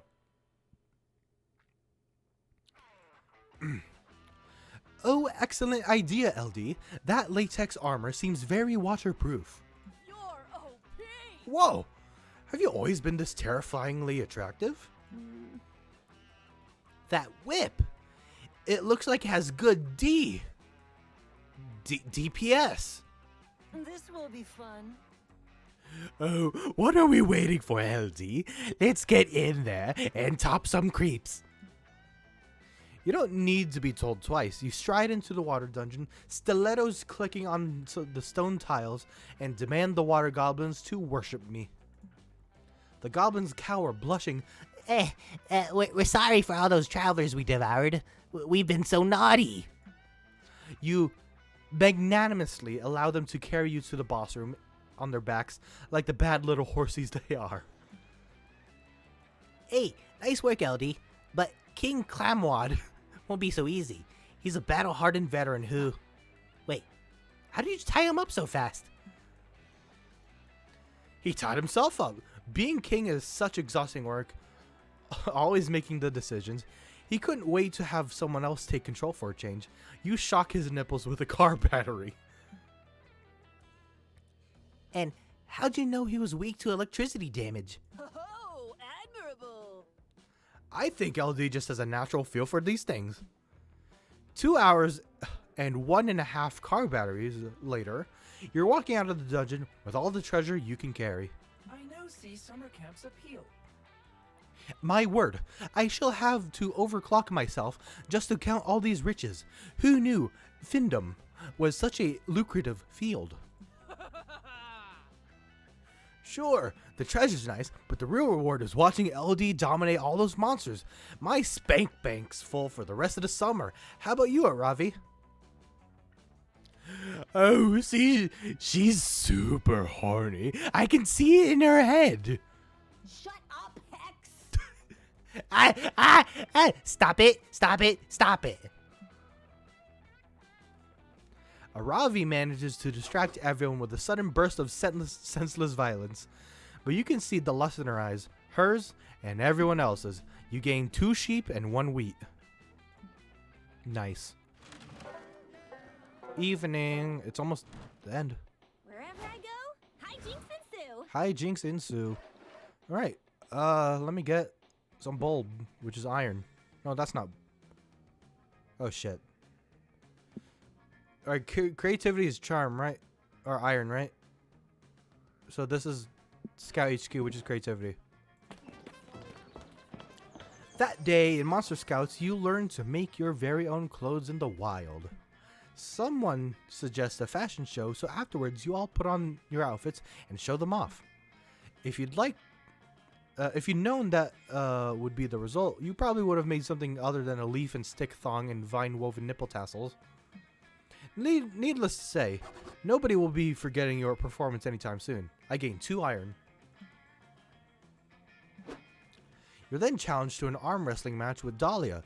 You try so hard, you pass out. When you regain consciousness, you're in the middle of one of Coach's workshops on how to catch rare forest animals alongside her, Ravi and Hex. Fear not, puny mortals. Dahlia's here. Good! Sleepyhead's awake, and just in time. We are on the eve of battle. The battle of catching a feral, ferocious foe with nothing but our bare hands. Oh, a critical hit. And my swords and daggers, and crossbows, and my enchanted mace. Also my enchanted pepper spray. Greetings, campers! Oh, don't worry, kids. All of your unique and occasionally comedically clashing strengths will be necessary in bringing down this hideous beast. Today, we'll be hunting a cryptid so rare that he's only been captured in a few dozen photographs on Google Images. Take a look. Here for it. Oh, wait. This isn't a cryptid. It's Billy Wilder. I love his work on The Apartment and Some Like It Hot. Yes, Hex, but not quite. You see, this creature was famed Golden Age Hollywood director Billy Wilder, but over time, he grew disenchanted with Hollywood life. Now he lives in those very woods, transformed into the feral and terrifying Billy Wildest. The Fiend! Does he still direct critically acclaimed comedies? Not really. Mostly he just eats people, and occasionally ghost writes. Perhaps you've heard of a film called Transformers: The Last Night. Oh god, no! The worst one in the god-awful Michael Bay films. That was him? Got him. What a roast. Oh my god, yes I have. He must be stopped. I unfortunately saw that movie too. I hate that movie because I love Transformers. Transformers: The Last Night was a whole lot of fucking garbage. I'll admit, those Transformers movies, they're good to look at if you just need something in the background to glance at every now and then. But fucking story-wise, no. Just no. The Shia LaBeouf trilogy is good at best. But nothing against Mark Wahlberg. It's just that those two ones are just god-awful trash. Anyway, Transformers bit aside. He must be stopped. All monsters must die. Don't worry, Coach. We'll behead the beast. That's what's the plan to capture him? Oh yes, the plan. The plan for Billy Wildest. The plan devised specifically to capture and kill Billy Wildest. The Billy Wildest plan. Oh, so you're telling me you've got nothing? Always believe Well, in yourself. I was so wrapped up in giving you kids this information, I forgot to plot anything. But hey, the 4 of you coming up with a plan will be a great team building exercise. SMH. Shake my head. Just like a gym teacher to make the students run mental laps while they sit back and watch. Well, somebody needs to hatch a plan to catch Billy Wildest. What you got? Alright, so how about we create an award ceremony for best director currently living as Wild Man in the Woods, or snare him in a predatory movie contract. My stats are pretty level, so I think either one of these will be an option. Can we just fucking watch TV? Are you sure? That sounds like a lot of work. Like, we'll have to make a whole fake award ceremony and get people to attend it and... That sounds perfect. Lately, all my campaigns have been way too battle heavy. It'll be nice to roleplay for a while. Let's get some badges. Yeah, and I'll finally get to earn my present an award to a deceased director badge. Everyone said it was impossible, but I'll show them. You get to work on transforming camp to a prestigious award venue. Ravi and Dahlia get really into picking out the decorations, finding fancy outfits, etc. On the night of the event, you invite all the notable feral Hollywood directors to the ceremony. Ravi and Ooh, we got outfits. Look at the outfits. Nice. Good evening, ladies and gentlemen. To the wait, hold on, I need to do this. Good evening, ladies and gentlemen, to the first Feral Hollywood Director Awards. I am your host, Hex, with my assistant, Aravi, here. ooh, yeah. I'm such a good fan of all of you. To the first event, we'll be having all of the directors sign my face. Shut up, Hex! Ah, I knew I should never have invited you to this. Can we just skip through the nominees? First, we had the Skippy the Squirrel, best known for his endearingly homoerotic rom-com, Nuts for Your Nuts. Next is Alfred Peacock, for his terrifying work in the forest horror of the film The Humans. We also have Billy Wildest, whose latest claim to fame is eating your children in their beds at night. And last but not least, Michael Bay. You hear a single "whoa" from the crowd, followed by a small explosion. And the winner is Billy Wildest. Billy, please come to the stage and accept your award. Billy Wildest mounts to the stage amidst uproarious applause. The award is a golden net. Dahlia throws it over him. Oh, I don't know what he sounds like. Oh, he cries forlornly. I have been trapped, just as I was trapped by the net of Hollywood's superficial commercial desires, and also almost by Nazi Germany. You all carry Billy away before he starts getting too real. There's no place for true emotional depth at an award ceremony. The whole thing ends with a bitchin' after party where y'all watch Steven Spielberg and Alfred Peacock do a keg stand. You gain 2 wheat and 1 stone. Hell yeah. 4 night. It's almost time for another drink. Campfire time, yay! I'll sit next to Dolly and Damien. You're cozying up by the fire, enjoying the smell of gently singed conflict. When you remember that conflict doesn't have a smell, and actually you're hearing it. Oh, man. No, you're a fuck shark. Also, what does that even mean? It means that you are not the VP. You will never be the VP, just like you'll never conquer the 8th circle of hell. You're the Oh, God. saddest bunch I've ever met. Oh god, Damien, you're gonna kill me. But that Damien voice is so good. How dare you? You take that back right now, or I'm quitting the band. Ha! Like we even need you. My dead grandma can play the drums with more rhythm than you can. I politely interrupt to congratulate them on having a band, apparently, and ask what the trouble seems to be, since you're known for your conflict resolution skills. Follow my lead. So, our Ventagram has really been taking off in the whole Camp Spooky Cantina night scene, which is actually a shockingly saturated and competitive market.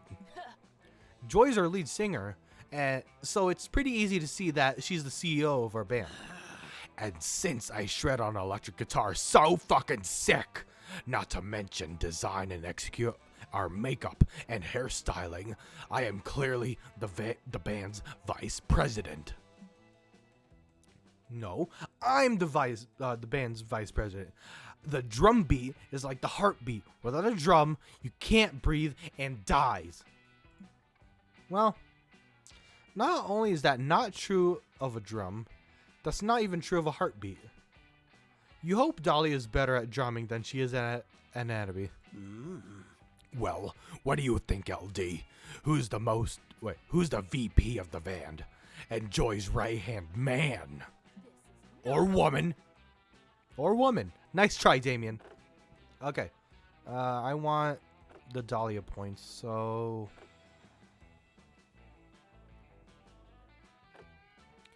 A good vice president could carry the band through rough times. Who else but Dahlia has the strength to lift an entire group of people, their instruments, and their sound equipment?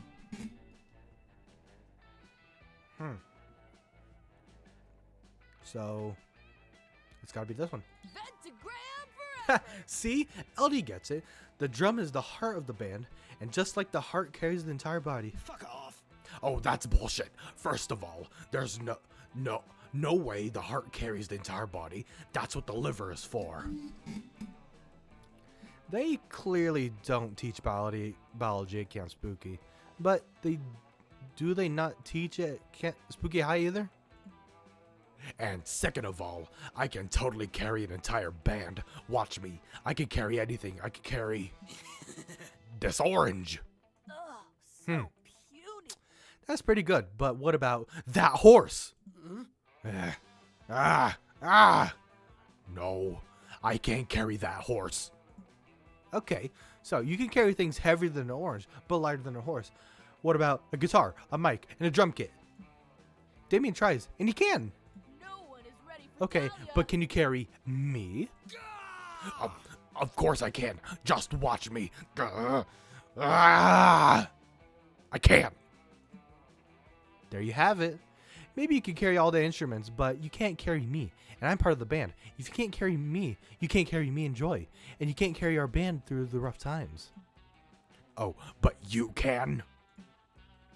Without saying anything, Dahlia picks up Damien, and then all the instruments. Huh. LD, you're more or less Joy-sized. Dahlia picks you up as well. And I bet all our sound equipment combined still doesn't weigh more than this horse. Up you go, bodacious Tatas, the Palomino show horse lord. Dahlia stands for a moment, holding aloft a veritable horse load of band weight. Fine, you're the band VP. Just put me down now. She does. Fucking metal. That was actually pretty metal. We should write a song about it. We should call it Horse Lords and Guitar Swords. I love it. I could get a sword and so the song title is historically accurate as well as rhyming. Rad. Hell yeah. Dahlia seems to have forgotten to put you down, and you never ask her to. So the two of you spend a whole wonderful night questing for a sword for a death metal band. Classic camp shenanigans. Time for drinks. Time for drinks. Time for drinks.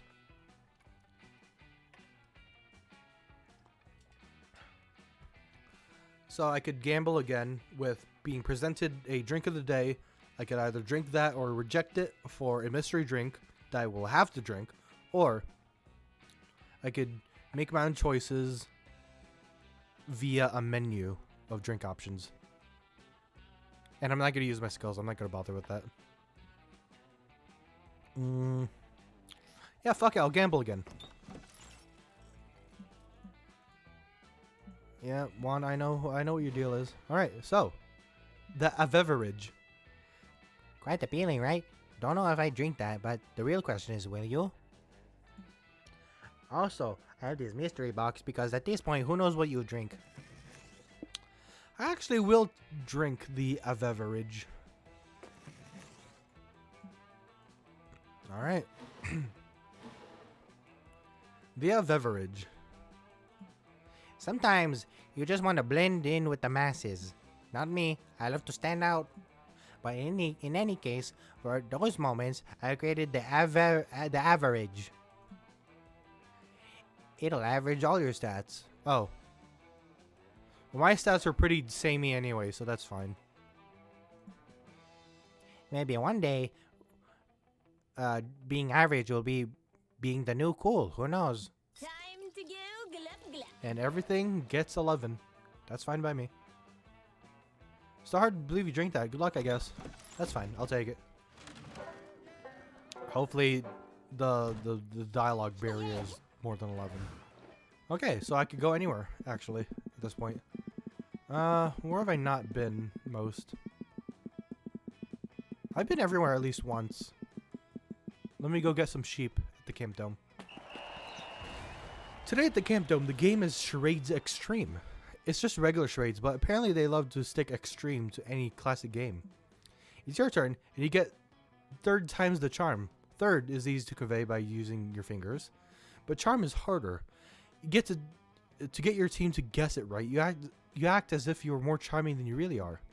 You manage to do that and gain 2 sheep by playing that role, and bring your team to victory. Hooray! I got 2 sheep. Capture the flag. Truly the dodgeball of Camp Spooky. This is war! Alright, Team Blue! Who's ready to go hard and crush Team Red into the ground, where they belong? Calculator Hewlett-Packard. Calculator Hewlett-Packard, reporting for duty, defend my team, reporting for duty to defend my team, friend Dahlia. Huh? Doing it for the gram. Don't forget to like and subscribe. Okay, pre-game selfie time. Not to be confused with mid or post-game selfies. Everyone say Team Blue. Team Blue! Wait, friends, Team Blue. Look in the background of this selfie behind us, trying to steal our flag. Is that... Fatness is here. It's Batness. How do I voice a small bat? I can't, actually. So I'll try my best. Oh shoot. Looks like you got me. That's right. Team Red will be crushed into the ground, where you belong. Wait, Batness doesn't seem super concerned. Why doesn't Batness seem super concerned? Oh, maybe because I was only the diversion and a much deeper plan was already in motion. A plan you'll never be able to stop. Saved by the Deus Ex Machina. You see, Team Red has had a mole hiding inside your team this entire time. Little would you fools ever have guessed. Soon you'll suffer a great and painful betrayal. Right, LD? Wink. LD, are you planning on betraying us? I tried to jump in and defend myself, but Batness is too fast. No, of course not. Hey, LD, are you ready for the Double Day Roskay? Or Double Day Oscray? How do you say double cross in Big Latin?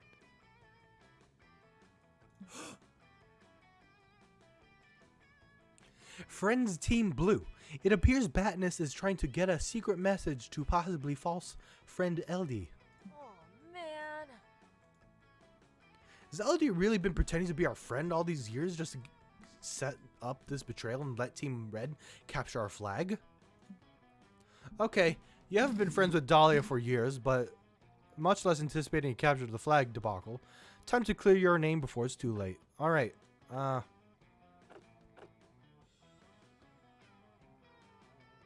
a triple cross, or I could go through my family tree and okay, so admit you've been in league with Batness, but only to pretend to double cross Team Blue and really double cross Team Red. A triple cross, or research your family tree and reveal that your great-great-grandfather was one of the original Team Blue's founders 150 years ago. I will. Everything's good here except for charm, which is best. So, is this smarts? Both of these could possibly be smarts. But I do like the idea of doing the triple cross, so I'll do that. Hell yeah. Patness, is this true?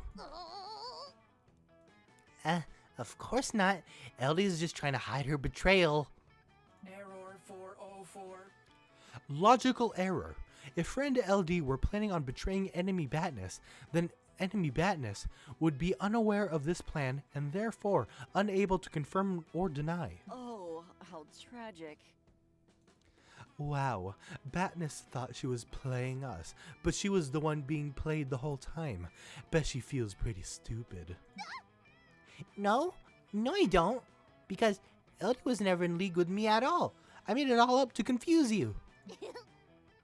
So, how could she triple cross me when she never even double crossed you? Sure she didn't. Sounds like exactly what someone would say to save face after being triple crossed. It wasn't triple crossed. I was lying before. But enemy Batness, since you have just admitted to being a liar, how do we know that you are not lying now? Whoa, how deep does this rabbit hole go? LD is really really a mastermind for pulling all this off, huh? You're like a cool undercover genius person. You're killing it. Yeah, you're a mastermind of espionage. Great. Now Team Blue has more united front than ever.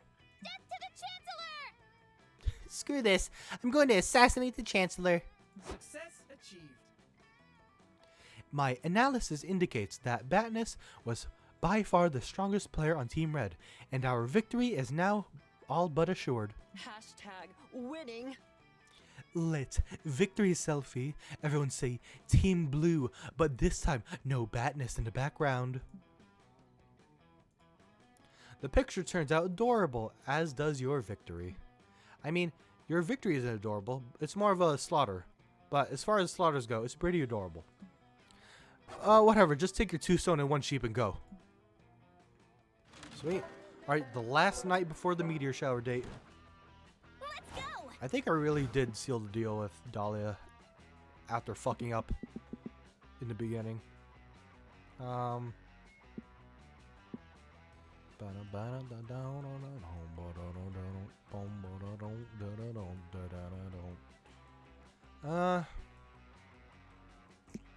Let's go get some creativity last second, which is iron. That day, the Monster Scouts hike around the camp cleaning up litter to respect nature and stuff. Nobody but Coach gives a damn about picking up trash, but it does quickly become a contest to find the coolest garbage. Some find used condoms, others find weirdly shaped fruit. You somehow find a Rembrandt. It's an original. The mystery of how the Rembrandt ended up there will go on to trigger the most epic adventure you all will go on during this summer camp. But it won't happen on screen. You're still getting 2 iron by looking at it. So magnificent. Later, you're sitting around fantasizing about what it would be like if Dahlia asked you on a date. Would you head to a gym, visit a battlefield, go dancing DDR? Hey, LD, listen, I have an emergency. I need to take you to dinner tonight. Will you be my date? Oh, holy shit. You're also wondering what it would be like to suddenly inherit $1 million from a mysterious wealthy relative you've never met right now. Okay, that's not how it works apparently, but still, it's a date. You meet Dahlia at a high-class restaurant. Damn, she really went all out for this. And she's just coming in casual outfit. Thank you for coming, LD. Allow me to hold open the door and pull out the chair for you. Now, shall we have some romantic mood lighting? I brought my own candle just in case the restaurant didn't have one. Dahlia pulls an already lit candle from her pocket and sets it on the table. Fancy. Okay, now that's out of the way. I love what you're wearing tonight. It makes you look very handsome and or beautiful. Okay. You're about to say ditto when you realize Dahlia is frantically flipping through some kind of guidebook. Okay, I'm supposed to kiss your hand now, I think. Alright, give it here. Oh. Now, Dahlia, slow down. You're skipping ahead a few steps. First, you have to order your appetizers. Then ask your date about themselves and listen politely. Why don't you start at the top? This time, don't be too eager to go in for the compliments and physical affection. Your attitude should be inviting, but with an air of mystery. Got it, coach. Mysteriously inviting. I'll start back at the pulling the chair out. Enjoy your youth. Atta girl. If you need me, I'll be taking notes behind that big fern over there. Don't be afraid to holler for help. Okay.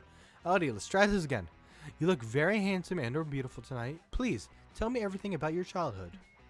I gotta get all the badges! Oh, didn't you know? I'm trying to earn my romantic first date badge. Coach is here scoring me to see if I'm eligible to receive it. I've been practicing all week. I was so eager to get started, I must have forgot to tell you. It's okay that he's here, right? This badge is really important to me. Well, it's not the exact scenario you'd imagine for your first big date with Dahlia, but you'll take it. Besides, you want to see her succeed. Maybe you can help her even further. What show-stopping date maneuver could you pull to ensure Dahlia gets her badge? Alright. Hold on, I'm not going to pay for all the bills. No. Disney will never be enough. Everyone knows it takes 10,000 hours to achieve mastery. So implant artificial memories of thousands of dates in Dahlia's brain. Yikes. That's probably going to require smarts. Going for the overkill and paying for all the bills is probably charm, so I'll do that. Or never mind, it's bold. You and Dahlia go on to have a lovely date. After 2 hours of eating and chatting, the bill comes. Ha! Time to pay. Don't worry, LD. I brought my designer war spoils chest over to cover the meal. Not if you have anything to say about it. Dinner's on you tonight. Huh? Oh, that's sweet of you, but I got this. I make plenty of money pillaging lesser kingdoms. You don't doubt it. We stand an independent earner. But you explain, you're not just paying for your bill. You're paying for all the bills. You stand up and go around the restaurant paying everyone's tabs. Nobody knows what's happening, but they're definitely in no hurry to stop you. Such an honorable scout! Wow, that is a really nice gesture. It sure was, so why stop there? You leave the restaurant amidst wild applause and hop from business to business, paying every bill. Uh-oh. You cover people's car loan installments, their dental bills, some guy's down payment for a rare Shetland pony that's been bred to have 6 feet. Excuse me.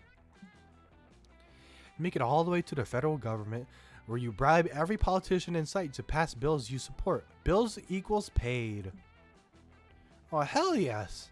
LT, can he pay this guy to make muscles tax deductible? Dahlia is here! Oh, and let's pass a bill officially changing our national anthem to Side to Side by Ariana Grande. I love politics. Good job. Wow, kids, I couldn't be more impressed. LD's gesture really took this date into overtime, if you know what I mean. Welcome to the Space Jam. Oh, thanks, Coach. I was wondering why that potted fern was following us everywhere. Yeah, I need to go return to the restaurant before they call the police. But before I go, here's a romantic first date badge for each of you. Well done. You're winning at summer! Fuck yeah. Politics, pillaging, and victory. This is the best day I've ever gone on. Ditto. You also passed a bill stating your badge is worth the exact amount of legal tender that you used to pay all those bills, because there's no other way you could afford it. You and Dahlia go on to earn the cutest after date snuggling badge, and later the 2 wheat and 1 wood badge. Alright. It's showtime. The last day of summer is here. Let's go, Dahlia. Look at us. Look at the both of us. You think she's gonna say no? There's a chance she's gonna say no. But you know what? I got this. Yay! Also, my voice is killing me. You finally gathered the courage and ask your beloved to watch the meteor shower with you. Us? A summer fling? Impossible. LD, let me put it this way. I'm an elite warrior, the finest in all of hell. So muscular. I have leveled mountains. I have conquered vast civilizations. I am a fearsome blue goddess. And I am swole as heck. Okay, bye. And you?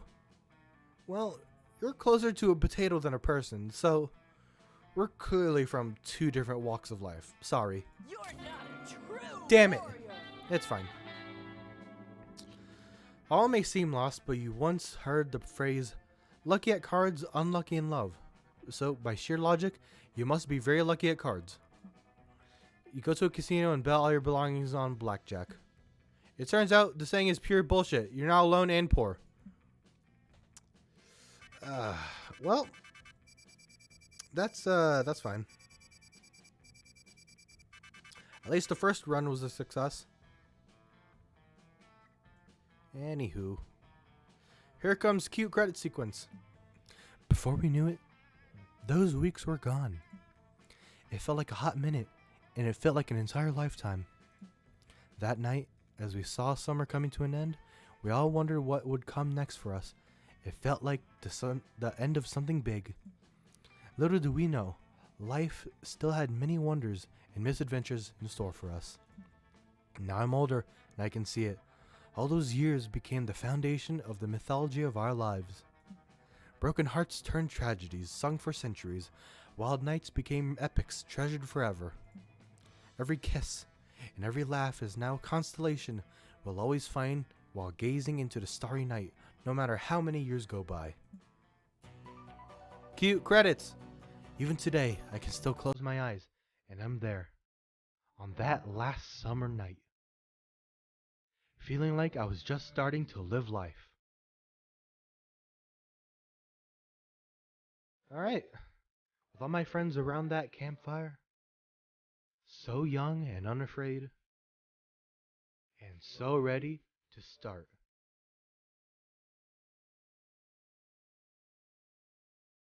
So, yeah, thank you for bearing with my voice acting and being down bad in this game.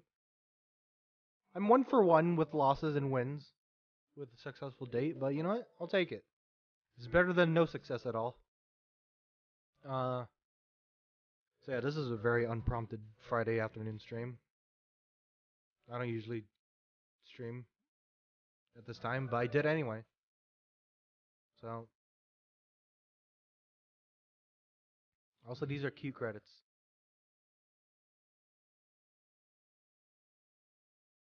And God, my voice is killing me.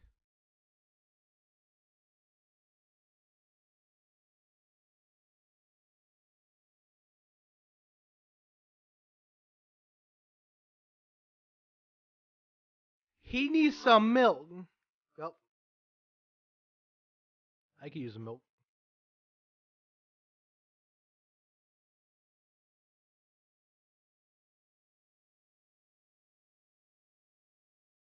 So yeah, next stream is usually Saturday night after work, but that usually just depends on how I'm feeling after work. So if not Saturday night, then definitely Sunday night after work. But what's confirmed is next Tuesday is more Castle Crashers with the Geekster. Again, otherwise, any day during the weekday between afternoon and evening is fair game.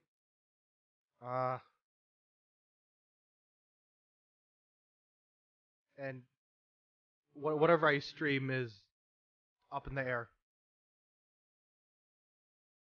So, Saturday, if I do stream Saturday night, it's probably gonna be Undertale, or what else am I playing? Or I could start a new game. I could very much start a new playthrough. I usually play Monster Camp and Monster Prom when I'm in the mood to voice act and I'm in for a chill vibe with streams that could usually be one-offs.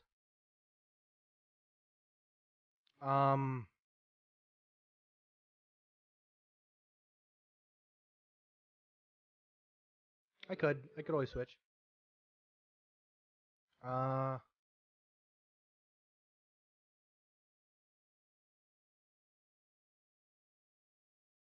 I could.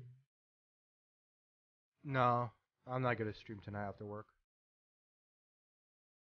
My voice would hate me forever.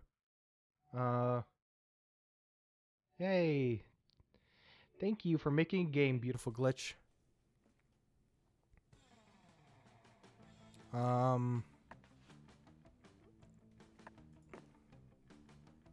Anything else? I can't believe after all that I got rejected by Dahlia. I was successful every time except for the first two encounters, which is bullshit. So anyway, let's look at some pictures. So this is unsuccessfully going to a meteor shower by yourself. Rejected by a Ravi.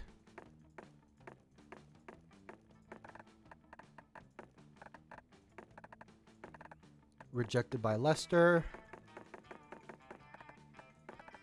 Rejected by Dahlia, as you just saw. My Kokoro. What the fuck's my Brokoro? What's that? I don't know what a Kokoro is. Rejected by Damien. Rejected by Joy. Rejected by Milo or Milo. Successfully watching the stars with Aravi. Oh. I see. My heart. So yeah, successfully going with Aravi. Successfully going with Lester. I see. Successfully going with Dahlia. Successfully going with Damien. I find this combo cute because they're like sort of looking at each other. Whoops. Whoops.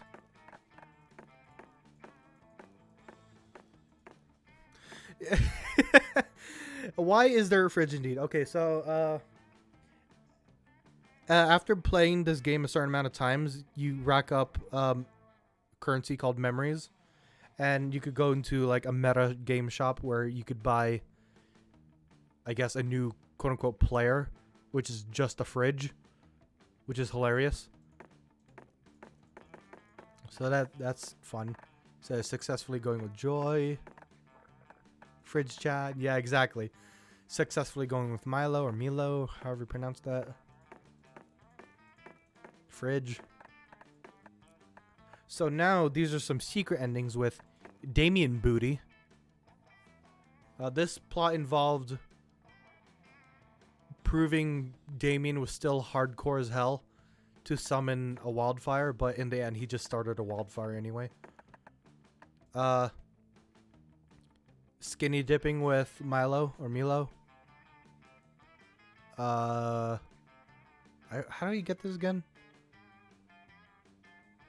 Okay, so Milo is like death, and his deal is bringing people to the afterlife, and he got a text saying like, oh, the next person that's supposed to die is supposed to be me, but the bit is like, oh, so okay, so I'm supposed to send you to the afterlife, right? But wait, no, I explained this to you. Didn't I? Anyway, I'll explain it for just general streaming in general. So yeah, Milo's like, you don't think so? Maybe I was explaining the Damien one to you about the wildfire. Okay, yeah. Okay, let me explain this one. Okay, so Milo is their monster is a like a death like supposed to bring people to the afterlife, right? So they get a text saying that like, oh, I'm supposed to be the next guy that's supposed to die next, and Milo's supposed to help me go to the afterlife. So Milo wanted to celebrate the end of my life, like ending my life on a high note, basically, with a cool party and shit. But turns out, it was supposed to be someone else dying, but they have my name, so Milo got confused. So we just had a rad party anyway. So while everyone else was watching the meteor shower, we went skinny dipping in the lake. So that's fun.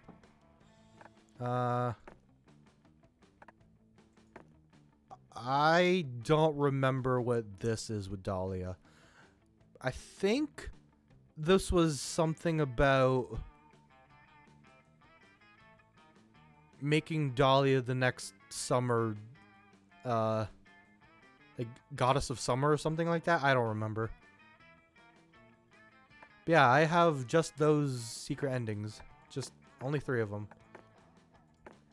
And we got some backgrounds. Oh, okay, yeah, I got the new Dahlia one. Hell yeah. And here's just a bunch of pictures and stuff. I'm not gonna bother looking through.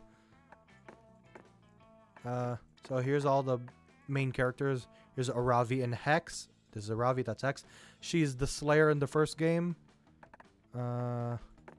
Calculester, he's back, baby. Dahlia. Damien. Joy. Milo. Here's Mossman, the gossip guy. Oh, look at me. I'm Mossman. Hello. Do you have any tea for me to spill? Anyway. So these guys like randomly show up to do the gossiping thing. Whenever you do the Mossman bit. So we got Chui, which I think I am not sexy enough to cosplay these, but if I was, absolutely. Definitely. But yeah, here's Choi.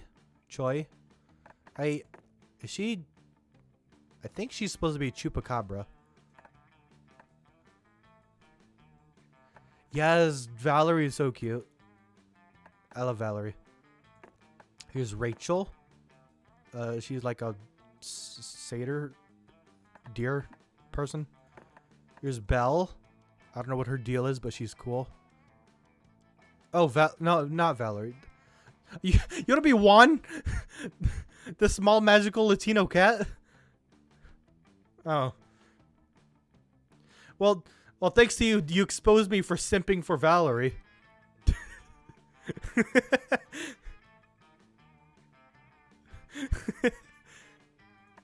Anyway, yeah, here's Belle. I can't believe you unintentionally exposed my ass. Here's Al. Yeah, that is on me.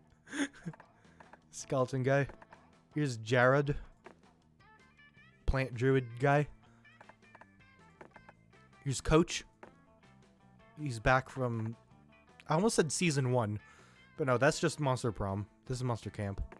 Here's Dimitri. Here's Batness. Basically just... if Katniss Everdeen was a bat person. Here's Mr. Papas. The Baba Yaga. La Iaya. Or whatever, however you pronounce this. It's Counselor Flodge. Here's Jerry. We saw Jerry earlier. Here's Morty. Look at all my expressions. Morty, Morty, Morty, Morty, Morty, Morty, Morty, Morty, Morty. The pizza delivery girl.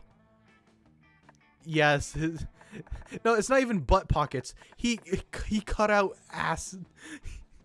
He cut out ass shapes in them, which is hilarious. Bare cheeks. Bare Morty cheeks.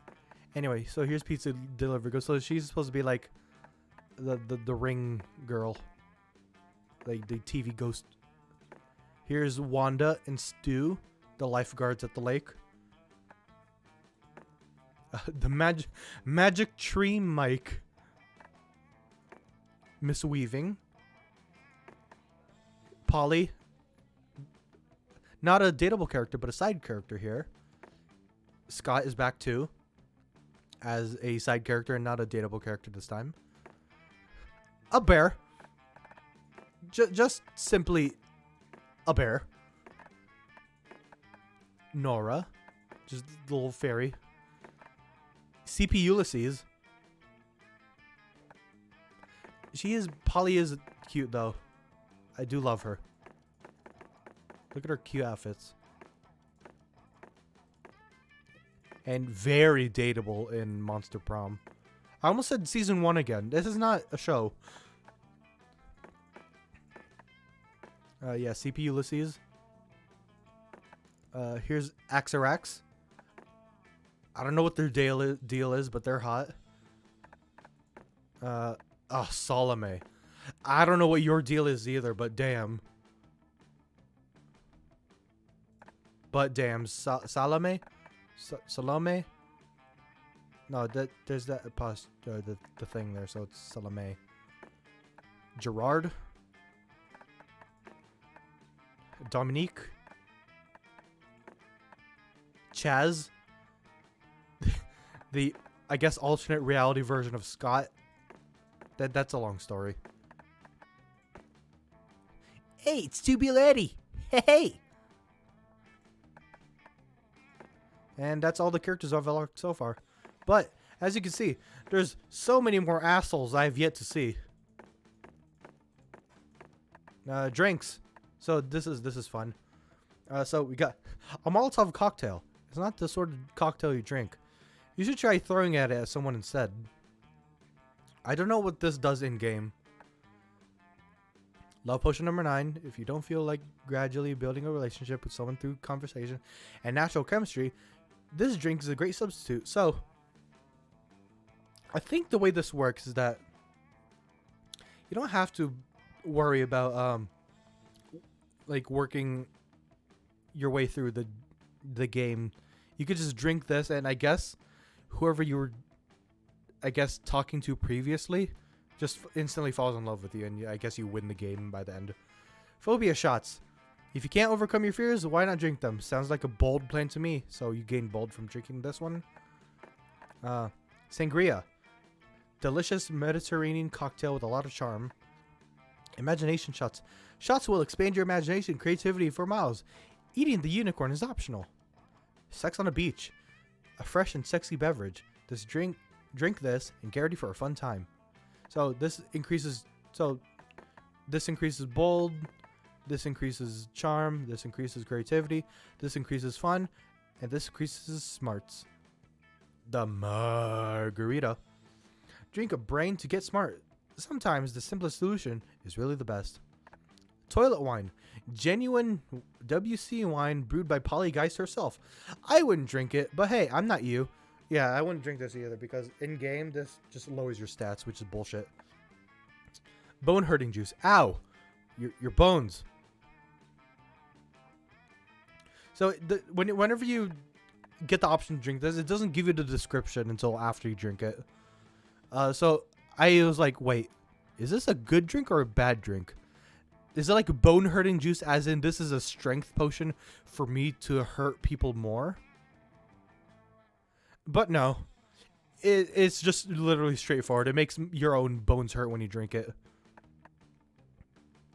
And that lowers the stats as well.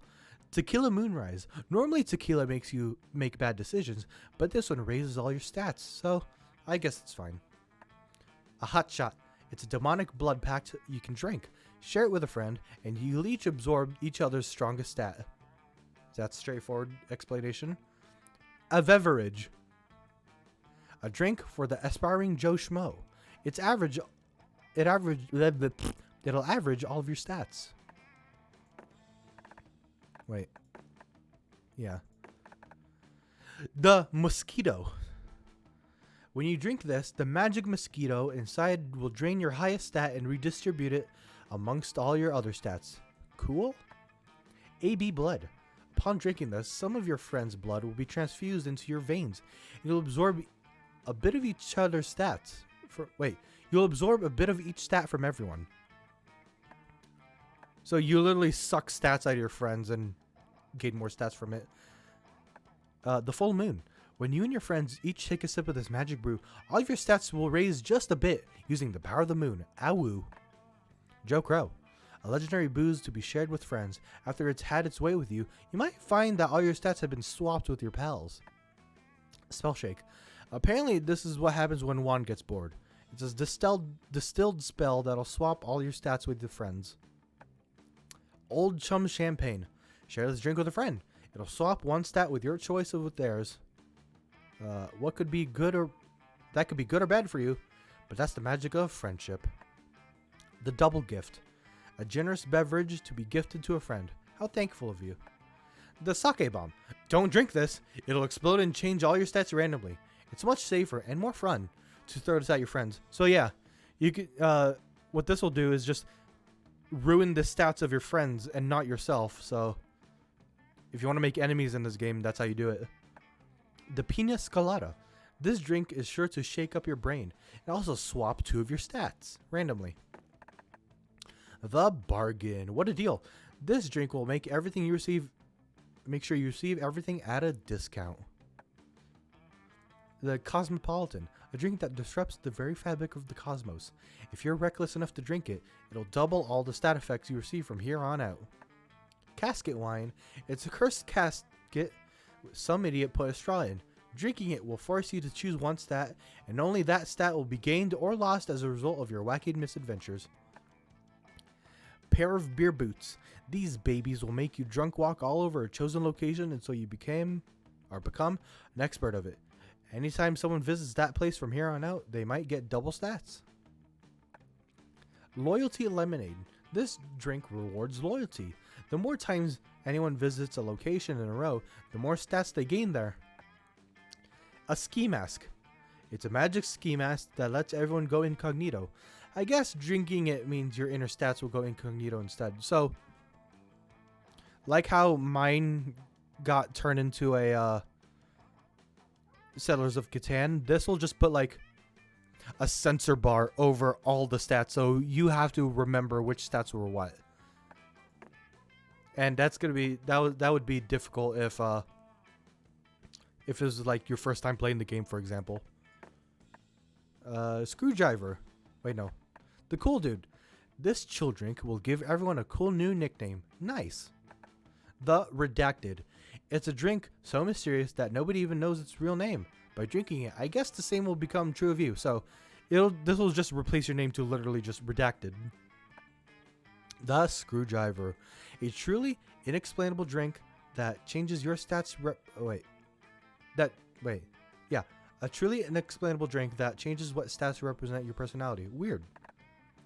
So I had these ones more so don't really impact gameplay wise. This just messes with your, I guess, what you're looking at in game.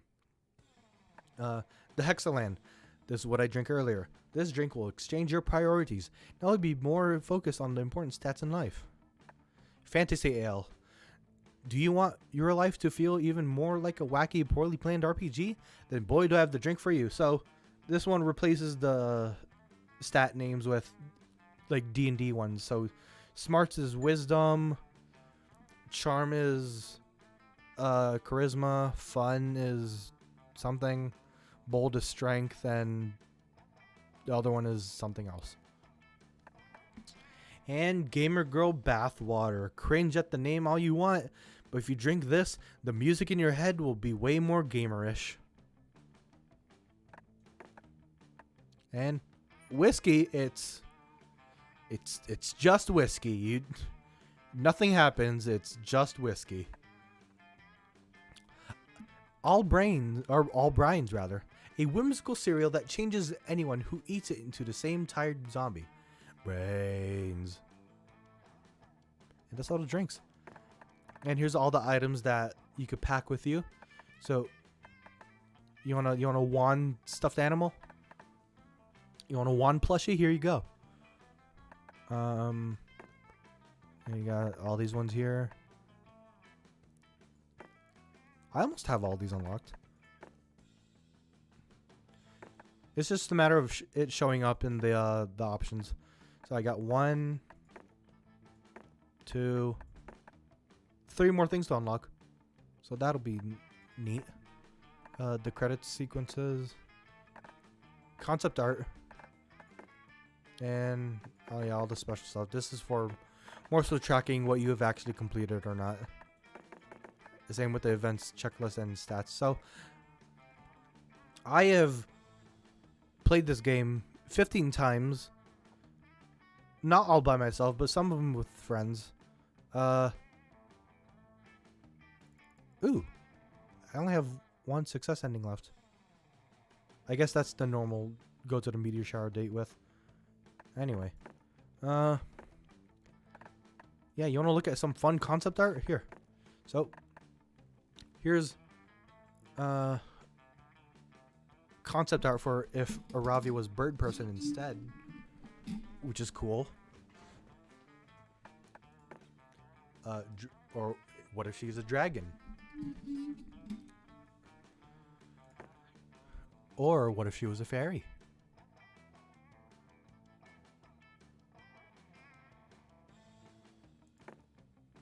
Nightmare Aravi. Ba-do-do-dum. Reaper Aravi, which I guess this sort of also translated to the conception of Milo. Spider Aravi. So this is when they settled on Aravi being cursed with Hex. So this is Hex concept. More Hex concept, which I love this image. I like this potential clown guy we almost got.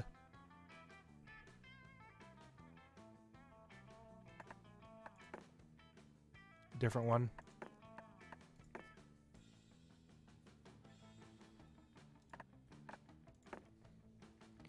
More Hex concepts.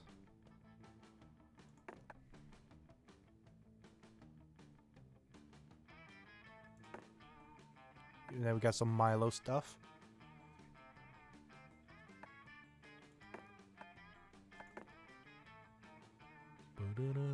What the heck is this? I don't know what this is.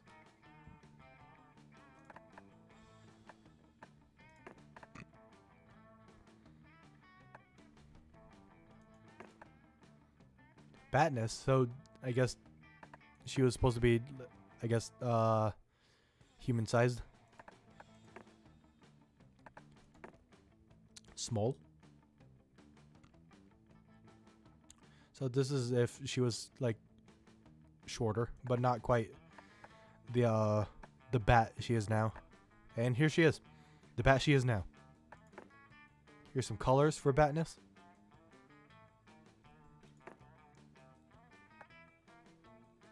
Concept art for some of the endings. Concept art for some of these two. The bus. The bus. The bus. The bus. The bus. Bears. Prologue test with bears. Bartender. Concept art. We could add Doggo. Undertale. Bartender, magic lizard guy. Alt players concept. So this was, I guess, what Noodles could have been.